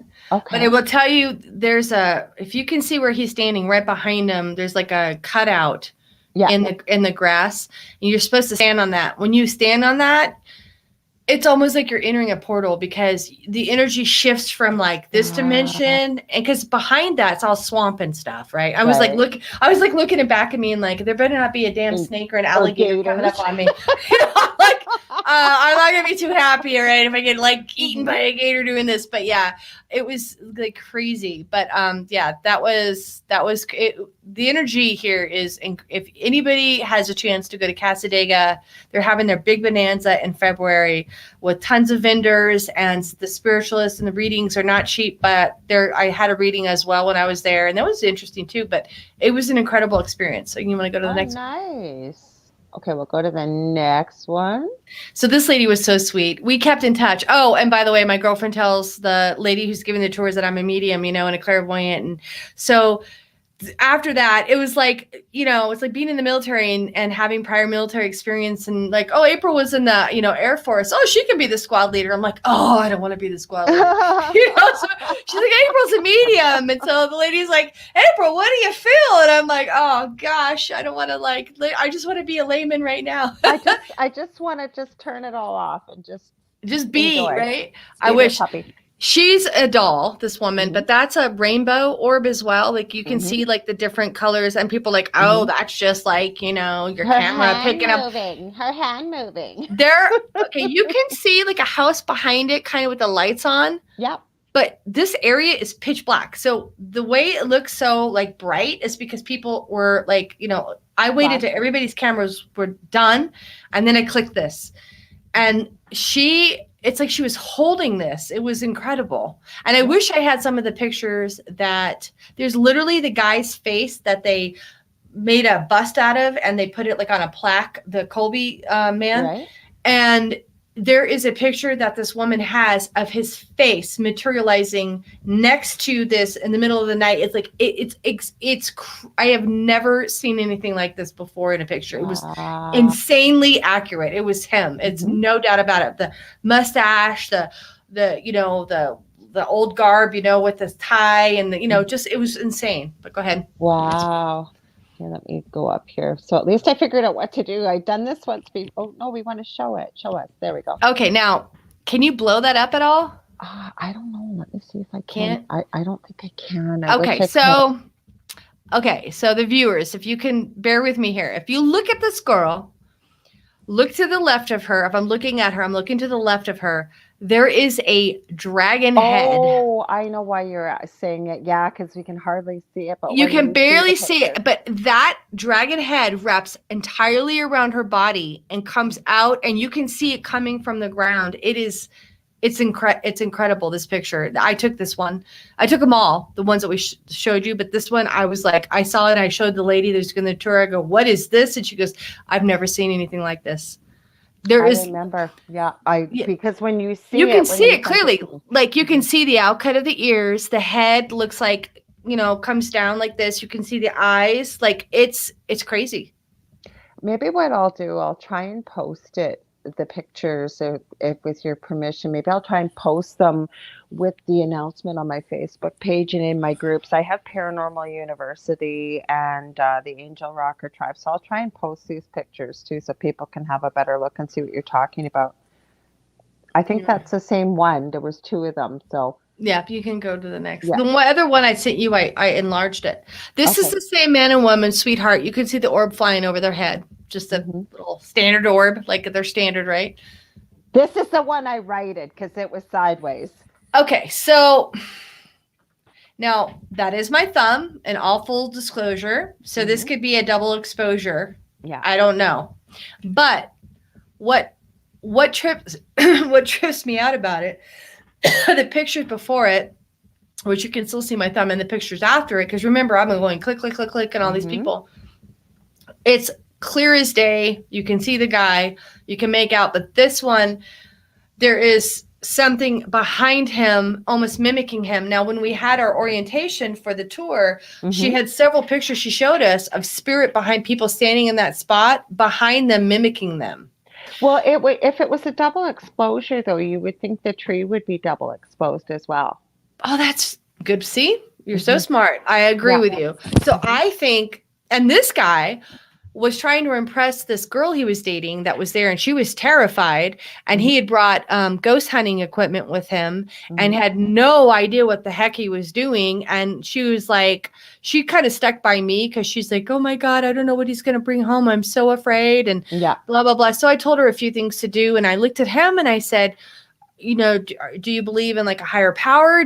Are you protecting yourself? Are you laying any kind of foundation down, you know, when you do this kind of stuff? So you're not like inadvertently taking anything home or attracting anything. And I know what I'm doing, you know, the whole machismo mode. Oh, that's sad. And I looked at her and I looked at him and I said, you have young kids? And she's like, yes. And I said, I'd be very, very careful because this isn't a frivolous hobby.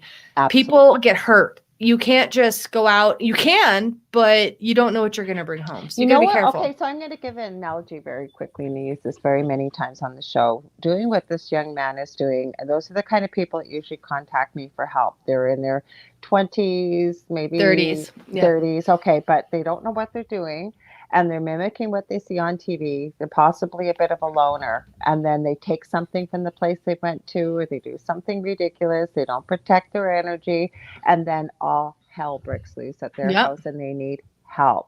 So what I say is, this would be like somebody hearing that a chainsaw is great to cut down a chain link fence. Somehow they manage to get to the hardware store, buy a chainsaw. They're able to get it going. Okay. So when they start to cut the chain link fence and it kicks back and cuts off their arm, they're absolutely shocked. They can't figure out how this could happen. It's because you didn't have somebody show you how. It's just a tool. Same thing like I say with Ouija boards, but you got to have somebody teach you how to use it, how to protect your energy, how to close the session, how to open the session, and so on and so forth. It all goes back to energy work. It really does. It's all about it's all centered around the premise of universal energy. Absolutely. I agree with you. Thank you. Do you have the one with the yellow? Did I miss it? Let me, because I that's the ones I wanted to. That one's because the blue orbs are the most rare orbs. So give me a minute. I'm going to look like it disappeared, but I'm here. Hopefully, it doesn't cut off. If it does, I will be right back. Can you hear me? No? Yeah, I can hear. I can hear you. Good. I look like it's black here because I tried to grab all the pictures you sent me. Give me 1 sec. I got to find you in here. There you are. Okay, let me see. It had you said a yellow orb? A yellow band and then a blue orb off to the side. How did I miss that one? I don't know. You know what number it was? Because I've got 1, 2, 3. I think I sent it to you last by itself. Oh, by itself? I don't know if I got that. Oh, you did. I forgot these. Thank you. Here, it looks like he's holding a lightsaber. Kinda. That's me. Oh, okay, then there's a face in it. Because I got those ones I forgot to upload. Let me see if there's any more. Nope, those are the other ones. So give me a sec. We'll head back in here. Just let me upload them. It'll take me 2 seconds. I just sent it to you again in case. So. Oh, did you? Okay, well, I can't open it on there, but I'll open it on here if we have to. Okay. Whoa, you've got a lot of files. Okay, I'll delete them. Hang on. Don't be getting cranky about this. StreamYard's getting cranky with me. Who is? StreamYard. I said delete. I'll delete them so we can make some room so they won't get mad. It's saying they've used too many files. So I'm going to delete these files. Just 1 sec, guys. Thanks for your patience. So that we can upload these, because these are pretty cool pictures you sent me. So give me 1 sec and we'll make some room so that doesn't. There, now it finally put it in here. I think I took them all out. No, I got one more to take out. Okay, so there's this one. No, that's not the one. That's the one that I blew up a little bit. That's one too. It didn't let me do it. So let me upload it now. Photo library. 1, 2. Let's see if it'll add it. Yes, now it's happy to add it. So there's that one. There you go. So that's me. Okay. Now you see that big yellow band? Yeah. Like It looks that like it's like you're holding a lightsaber from far yeah, away. no, Yeah. I'm not. My arms are out like this, Mm-hmm. right? And I'm like, and they said, okay, call to a spirit, like if you want to talk to somebody, because it's a spirituals camp. Mm-hmm. So I called to my brother, and that's when my friend took that. Wow. Yeah. Look at how bright And his light is. yeah, and yellow orange is I forgot what color they told me what that represents. Honestly, I don't know a lot about orbs, but that was incredible. Mm-hmm. Now, if you look over to the right, there's a faint blue orb. Yeah. Blue orbs are the rarest, and if you have a camera or you screenshot this if you're watching, and Mm-hmm. Blow it up. you open that up, you can kind of make a face out in that orb. It's crazy. Oh, you're right. I did see that with the one that you sent me. Yes. Okay. Mm-hmm. Now, what about this one? That's it. That's it. I thought that was the That's one. Okay. yeah, like you can see faces in it. It's Yes. crazy. Yeah. Yeah. No, it's quite the faces that are in there. You can see Mm-hmm. it definitely. Of course, you're going to get people saying that it's completely escaping my name. I know, or my brain. I know what the name of it is, where the body or the brain makes faces out of things because it's human nature, basically. But no, you can see it. And my theory is, if everybody can see it, I don't think it's, God, why is that escaping my brain? Somebody will put it in the chat, I'm sure, what the name of it is when we see things. It's something Elia. I'm trying to think what it is. I know what the you're name of talking it. about, but I don't I know the have name. the name of this. I use it all the time, and of course now because I'm thinking of it. Let me see if I can find it while we're talking. But those are incredible pictures. So how Mm-hmm. long ago did you do those? We went like a week ago. Oh, just a week ago. Yeah, I was in Okay. Florida for a few days. Yeah. Ah, I can see the darn thing on the page, and every time I go to say it, it disappears in my brain. It's gonna drive me nuts. You know what I say to people, who want to pick stuff like this apart? Hmm. It's fine. Pick it apart. I Hmm. mean, you should Oh, question hang on. everything. You I shouldn't didn't take it trust off there. me or anybody else. You should question everything and do your own research and go to places like Casadega and experience it. Oh, what did I? Honestly. Sorry about that, guys. I got it off there finally because it was still up there. I was trying to get rid of it for you. Okay. Paradolia. Thank you, Dave. Thank you. Thank you. I know that word. I knew somebody would type it. Thank you so much, Dave. Dave's a really cool astrologer. I've had him on the show before. Oh, nice. Yeah, so he usually tunes in, and I told him you were coming on. Lots of people knew you were coming on tonight, so I'm glad I got to have you on. So let's talk about your podcast because we've only got a few more Sure. minutes, and I think your podcast idea is phenomenal. I've Well, never thank heard you. of anything like this. So go ahead, take it away.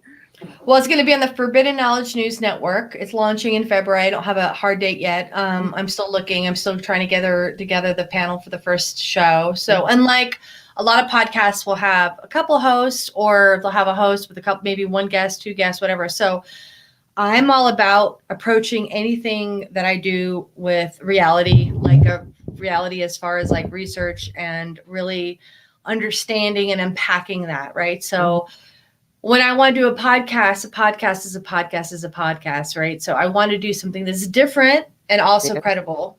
Mm-hmm. So what I'm going to do is the first show is going to be about near-death experiences. So Right I up will my be alley. yeah. So I'll be getting somebody who's actually, or maybe two people who's actually experienced that, like have died and have come back and can tell their story. Then I want to get a psychologist, and I want to get a doctor and maybe a nurse, and then I'll get an anthropologist. Possibly, somebody else from the scientific field, maybe anthropologist, archaeologist, that will talk about different cultural belief systems throughout history, what their, view of like life after death and things like that. Maybe even an indigenous person, that has, explanations for this experience. And, I have 3 questions that I ask everybody, like every, and it's going to be unpacking that. And then I'm going to do a show on suicide as well. So like for instance, so the suicide, and I want to clarify something too. I would love to say we can save every single person from taking their own life. That's not reality because we're not living their life. So we don't know the pain that they're in. So I approach suicide, the topic of suicide, in a much different format. I think it's important to take the stigma out of the subject so people can feel comfortable to talk about it. And Plus, that might be that's their exit point too. That might be the. Sorry, my nose looking. I got to put my dog out. Sorry, while we're talking, she's driving me insane, and that's okay. it's 40 below outside right now. So she wants. I'm not kidding with the wind chill. It's. I've got the fireplace on. Christmas Oh my Christmas goodness. trees are still up because it's Ukrainian Christmas, and my partner's half Ukrainian. It needs to Oh, come down this week, but it's freezing, so I know she's not going to stay out there. That's why. I tried putting her off. She's knocking my camera over. But sorry, this was an important topic. I apologize. And it no, it's is okay. to remove the So stigma. Go ahead. so on the suicide show, it's going to be psychologist, psychiatrist, whatever, somebody who has attempted, like myself, but I won't Mhm. interview myself, so it'll be somebody else, and then somebody or two people who have survived a family member. Like I'm going to have my sister because it was my brother. His Mhm. his wife is going to be on the first show, that show, Oh, and then I'm going to have a Native American mhm. person of origin and an archaeologist Mhm. or an anthropologist rather. Right. And I'm going to have clergy, the Abrahamic religions. I want to get a pastor or a priest. I want Mhm. to get a rabbi, and I want to get a oh my gosh, Muslim. I can't think of the word. I can't think of the name, but their I version of a I pastor. know what you're talking. That's a And lot of and work. imam and imam. I think it's called imam. I'm not. I'm I'm not sure, but I. and then I want to like talk about suicide and Yeah. okay, so Abrahamic religions go. What's your this question to Mhm. you? What Yeah. is blah blah blah blah blah? And then somebody who's attempted. So Mhm. I'm not going to ask you why you did it, but I'm going to ask you what you experienced from that. What Yeah. did you take away from that? And then Yeah. somebody who survived it, they're emotional. And then archaeologists, like in, ancient Japan, it was an honor to commit, Carrie. yeah. So I want to kind of unpack these topics Mhm. in a multidisciplinary way where we can dissect this thing, and next Mhm. can go for Bigfoot, spirits, orbs, fairies, I love ET. it. It doesn't matter. It just Mhm. the pool of information is endless. But I believe, like, in order to really look at something, you really have to look at Dissect it. perspectives Mhm. from every angle, or at least try to represent most of the angles so you can actually look at that subject. I think that's really important and it hasn't been done. I think because it's a big endeavor to get that many people all in the same room at the same time, and you're obviously there's going to be times when you're really going to have differing views, right? Like Mm-hmm. depending. The one thing I was going to ask you within your death experience, have you ever come across people who've had a hellish experience? I have, but have you ever heard of that before? Somebody having an experience like that? No, I've seen my father literally in front of my eyes have an NDE. Mm-hmm. My dad, I flew cross country because had a bad heart and he was supposedly Mm-hmm. going to die that night, and so I was in New Hampshire. I flew to Mm-hmm. California, and he's in his hospital bed, and I remember him. My sisters and myself are in the hospital, and he Yeah. reaches out and he's talking and Mm-hmm. he's reaching out, and it was like somebody was like petting his Mm-hmm. hand, and he was like, "Oh, that feels good. All right, I understand. I know. All right, Ma," because he calls mother Mm-hmm. Ma. Uh-huh. Yes. Okay. I understand. I understand. And he kept saying he understood. And he's like, "No, not yet. No, not yet." And then he was supposed to die that night. Mm-hmm. He lived for another few years. Yeah, see, that's the interesting. As a nurse, I have looked after patients who have actually had no vital signs and been completely flat, as we say as a nurse, for a half hour, 45 minutes and resuscitated. And then I'm so grateful they shared their experience. And I always say with my career, I was so grateful to be there hundreds of times at the beginning of life. I used to work in the NICU. And then I went out into the community and I did a lot of things out there, a lot of really high tech stuff that you normally would do in a hospital. But the most rewarding work I did, I say I've been so deeply honored to have families ask me to be part of that journey, if you will, when their loved one transitions, as I call it, going back home. Mm-hmm. And palliative care, you learn so much. And exactly what you said your dad was doing, I actually call that the gift because, like you said, your dad he should have died that night, but you Mm-hmm. obviously knew he was talking to somebody on the other side. And this is what we find. I say we always have, there's physical signs with the human body that somebody's probably going to pass within the next 24 to 48 hours. And it doesn't always happen. but I've seen it in my experience about 80% of the time where the person might just wake up, be totally lucid in that time period. It could be for 5 minutes. Longest I think I've seen is about 8 hours. That one's a hard thing with families because they think a miracle has occurred. Meanwhile, the family member has been comatose for weeks. But it's almost the reason I call it the gift is because they're able to have those conversations as who they were before they got ill, or maybe tie up loose ends, or say their goodbyes, or let them know how much they love them, or what have you. So it's a beautiful thing. And the reason I ask you about the hellish experience, you don't see it very often. I have a theory on it, and I think what happens is, when somebody's having a near death experience and their vital signs crash, we talked about alternative dimensions, and there are lower dimensions Mm-hmm. than what we go. I know you know that, I meant for our listeners.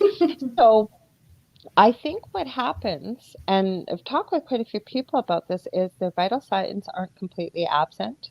They're not completely deceased, if you get what I mean. Mm-hmm. So they kind of get stuck in a lower dimension rather than ascending very quickly if the vital signs are absent, right up to right where you're supposed to go when you take your last breath. I don't know, it's just a theory, but I mean, I think that if you believe in the laws of attraction or the hmm secret, hmm self manifestation, self actualization, then you have to realize that all these things that you do on earth reverberate.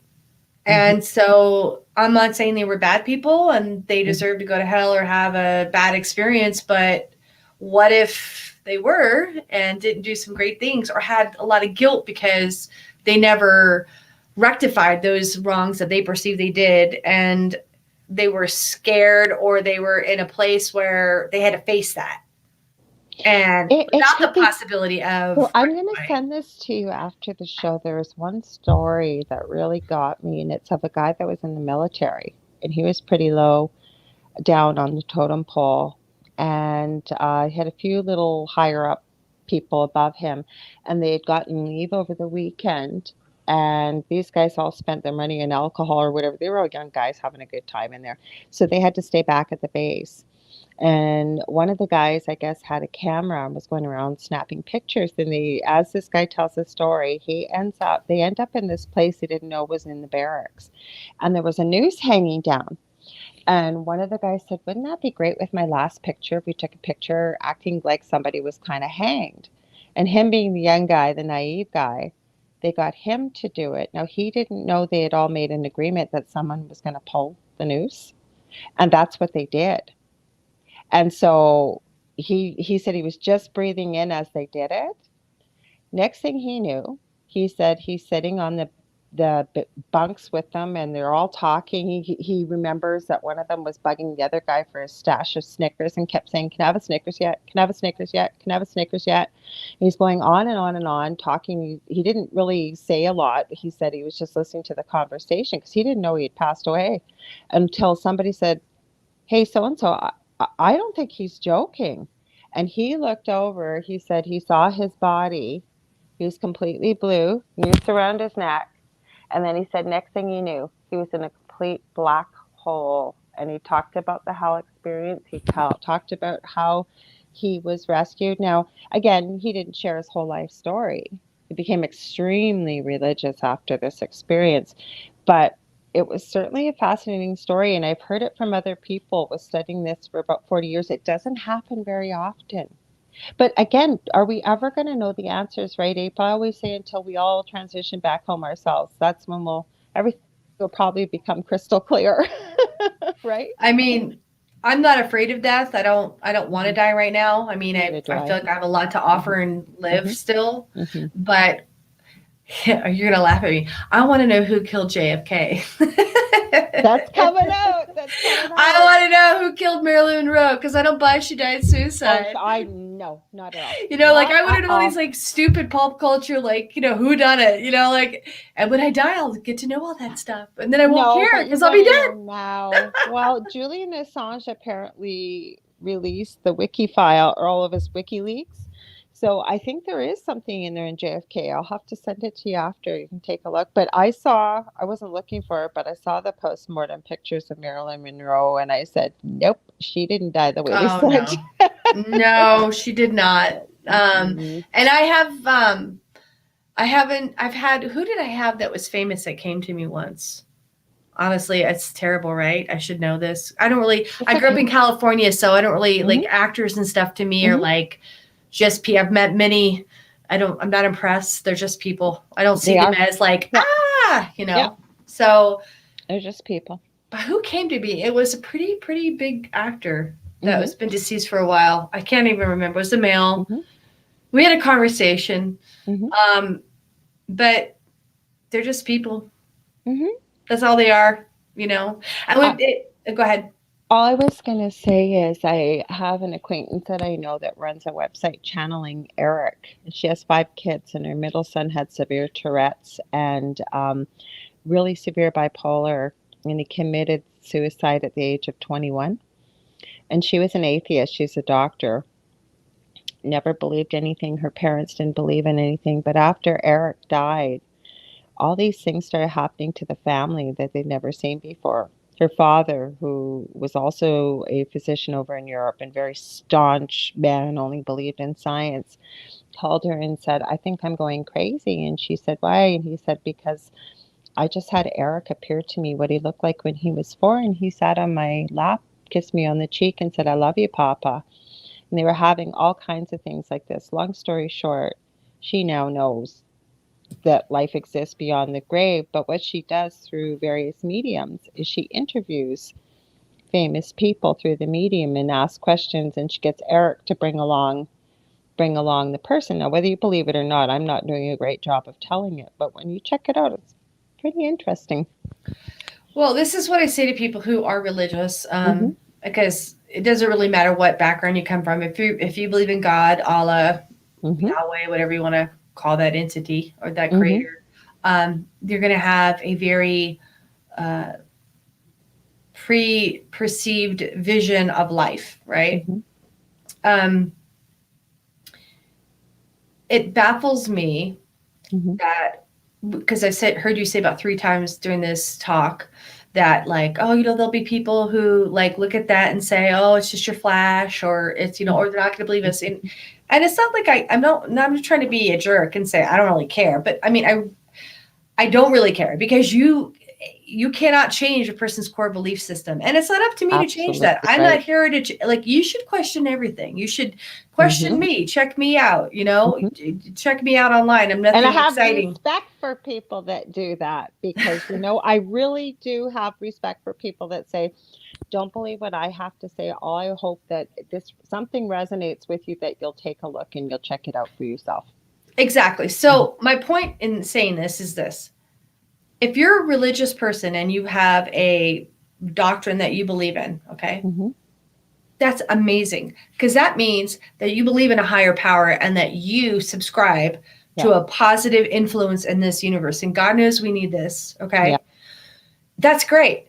But you believe in an entity that you've never had lunch with, that Yeah. you've not appeared before you Yeah. and said, hey, I'm going to part the Red Sea for you. I mean, Yeah. you believe in something that is written in a book that's been manipulated and rewritten hundreds of, Agreed. if not Agreed. a thousands of hundred times, percent. in Mm-hmm. the last 2 millennia. And it was a religion started by man to control man.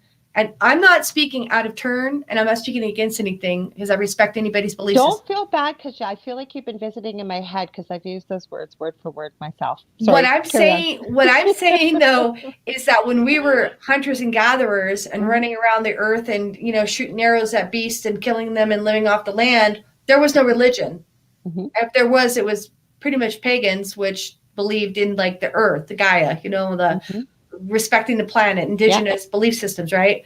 And religion came about, and then everything in history shifted from being like happy with what you had to Hmm. wanting everything you didn't have. And Hmm. instead of living your life to prepare for death with respect and reverence like the Egyptians did, Hmm. it turned into screw that, let's live today and get as much stuff as we can and have slaves, and I'm talking thousands of years ago, okay, and do Hmm. whatever we want and go conquer people, Lance, and harness this powerful thing called religion. Because if you can get into somebody's mind and you can make them believe something like that, then you can control them. And that's when I say religion has been weaponized. Basic religion tenets, I have no problem with. Love thy neighbor. Don't murder people. All these wonderful things that it teaches you. Don't steal.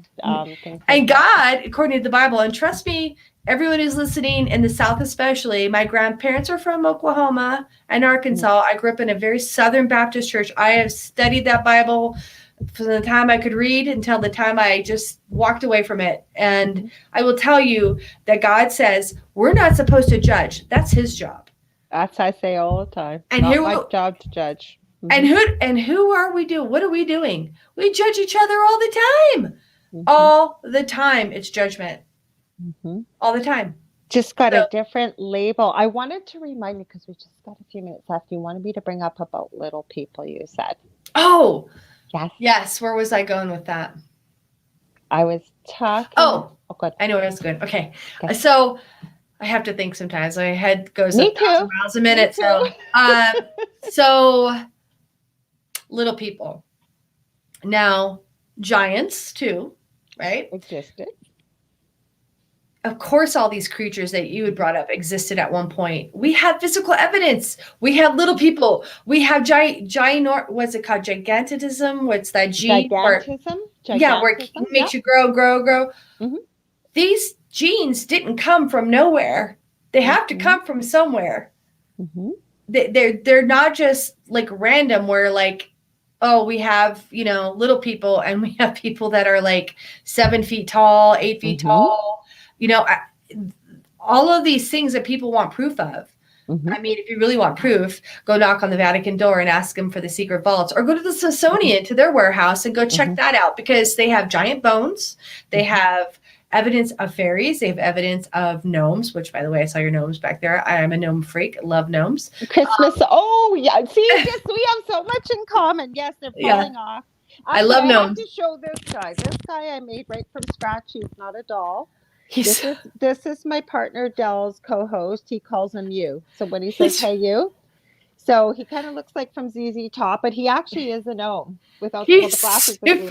Super hip gnome. I like him a lot. Isn't he cool? He's a 21st century gnome. Yeah, he's a rocker dude gnome. But I mean, like, it amazes me that people are so willing to put their faith and their belief system into an entity or deity that they've never seen, talked to, or touched, or whatever. Yet, if you believe in ET, Bigfoot, fairies, or whatever, you're crazy. You're crazy, yeah. It's all energy, people. This is all energy. We're talking about different forms and different belief systems. That's what we're talking about. And if you really want to look into Christian belief systems and where Christmas and Easter and all those holidays come from. Pagan belief systems. Yes, they're all from pagans, and there's a reason why. So that's what I want. That's my soapbox for that. Well, that's a good place to end up. But will you please come back on again? I had so much fun with you tonight, talking to you about all these topics. I can't wait. Then you'll have a date for your podcast. You can tell people where to find you, where to tune in. So if you want to let people know, where can they find you, where the podcast is going to be broadcast again, and when it's relatively starting, and so on and so forth. Right. And if they want to contact me, if they have any ideas of a podcast, or if they're, if they're a psychic, medium, or they have a personal experience with a Bigfoot, anything like, and it could be anything, honestly. The Ancient Gift 222 at Gmail is my contact. And have that on there. Good.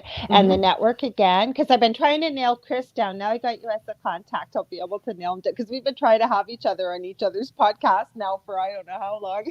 He mentioned it to me tonight. He's like, I was supposed to do it, but he came to Texas to help me move, and we just got into this place like 3 weeks ago, literally. So we're still unpacking. So it's just been a little crazy for us. But it wasn't recent. We've been trying to do this for a while. Then he gets busy, then I get busy. And so I'm so glad you were able to come on. So where's the name of the podcast again, and where they're going to find you? It's The Ancient Gift, and it's going to be on the Forbidden Knowledge News Network, and that's on Rockfin. And it's also a great podcasting network. Chris runs it, right? And he's got quite a few good Yeah, they have different Day shows on there. Zero. I'm pardon me, I don't know Karen Holtz. What's the name of her show? Oh, geez, I know it, I know it, I know it, and I'm I know forgetting. I should I'm know this. forgetting. I'm forgetting. Forbidden Knowledge News, obviously that's Mhm, what started it all. They have Day Zero. They have Knowing Understanding Propaganda and a mhm, couple other shows. So they have mhm, a great variety of, mhm. spiritual to conspiracy Yeah, to, all kinds of everything in stuff. between, and that's kind of how we are on United Public Radio Network here. I want to thank April. Thank you so much for being here, and I Thank you mean for that. I having me. know we're going to be friends here. We're going to be talking about all kinds of stuff because there's been a couple times you've been talking. I'm thinking, oh my god, I think that girl's reading my mind. You never know. You never know. If you guys want to get a hold of me, you can get a hold of me on facebook.com/the Angel Rock. Like I said, I have two groups on Facebook. Paranormal University for all things paranormal, and then I have the Angel Rocker Tribe, more for the power of the mind, power of positivity, law of attraction, a lot of the more esoteric and spirituality type things. And next Monday, I will be back. We've already talked about her. My really good close friend, Karen Holton, will be back. And we're going to be talking about an interesting topic next week. We are going to talk about what we're receiving from spirit, about collectively what is going on in the world, and talking about that we really believe that part of this is learning that we need to stand up and save ourselves rather than waiting or believing in that there's all kinds of somebody coming to save us. Now, again, That's what was that, April? that's the divinity that we all Mm-hmm. have inside of Mm-hmm. us, that Mm-hmm. spark. And Yeah. we all have to own that and take Mm-hmm. responsibility for it. Yeah, Absolutely. yeah. So it's not going to be a confrontational show. It never is. Karen's been on the show before, but I want to give you guys a heads up. Maybe you've got some thoughts on that too. We'd love to have you here, same time, same place. I want to thank you again for being here, April. I want to thank everybody else in the chat. I send you all so much love and light, and we'll see you next Monday. Thank you so much. Thanks for being here.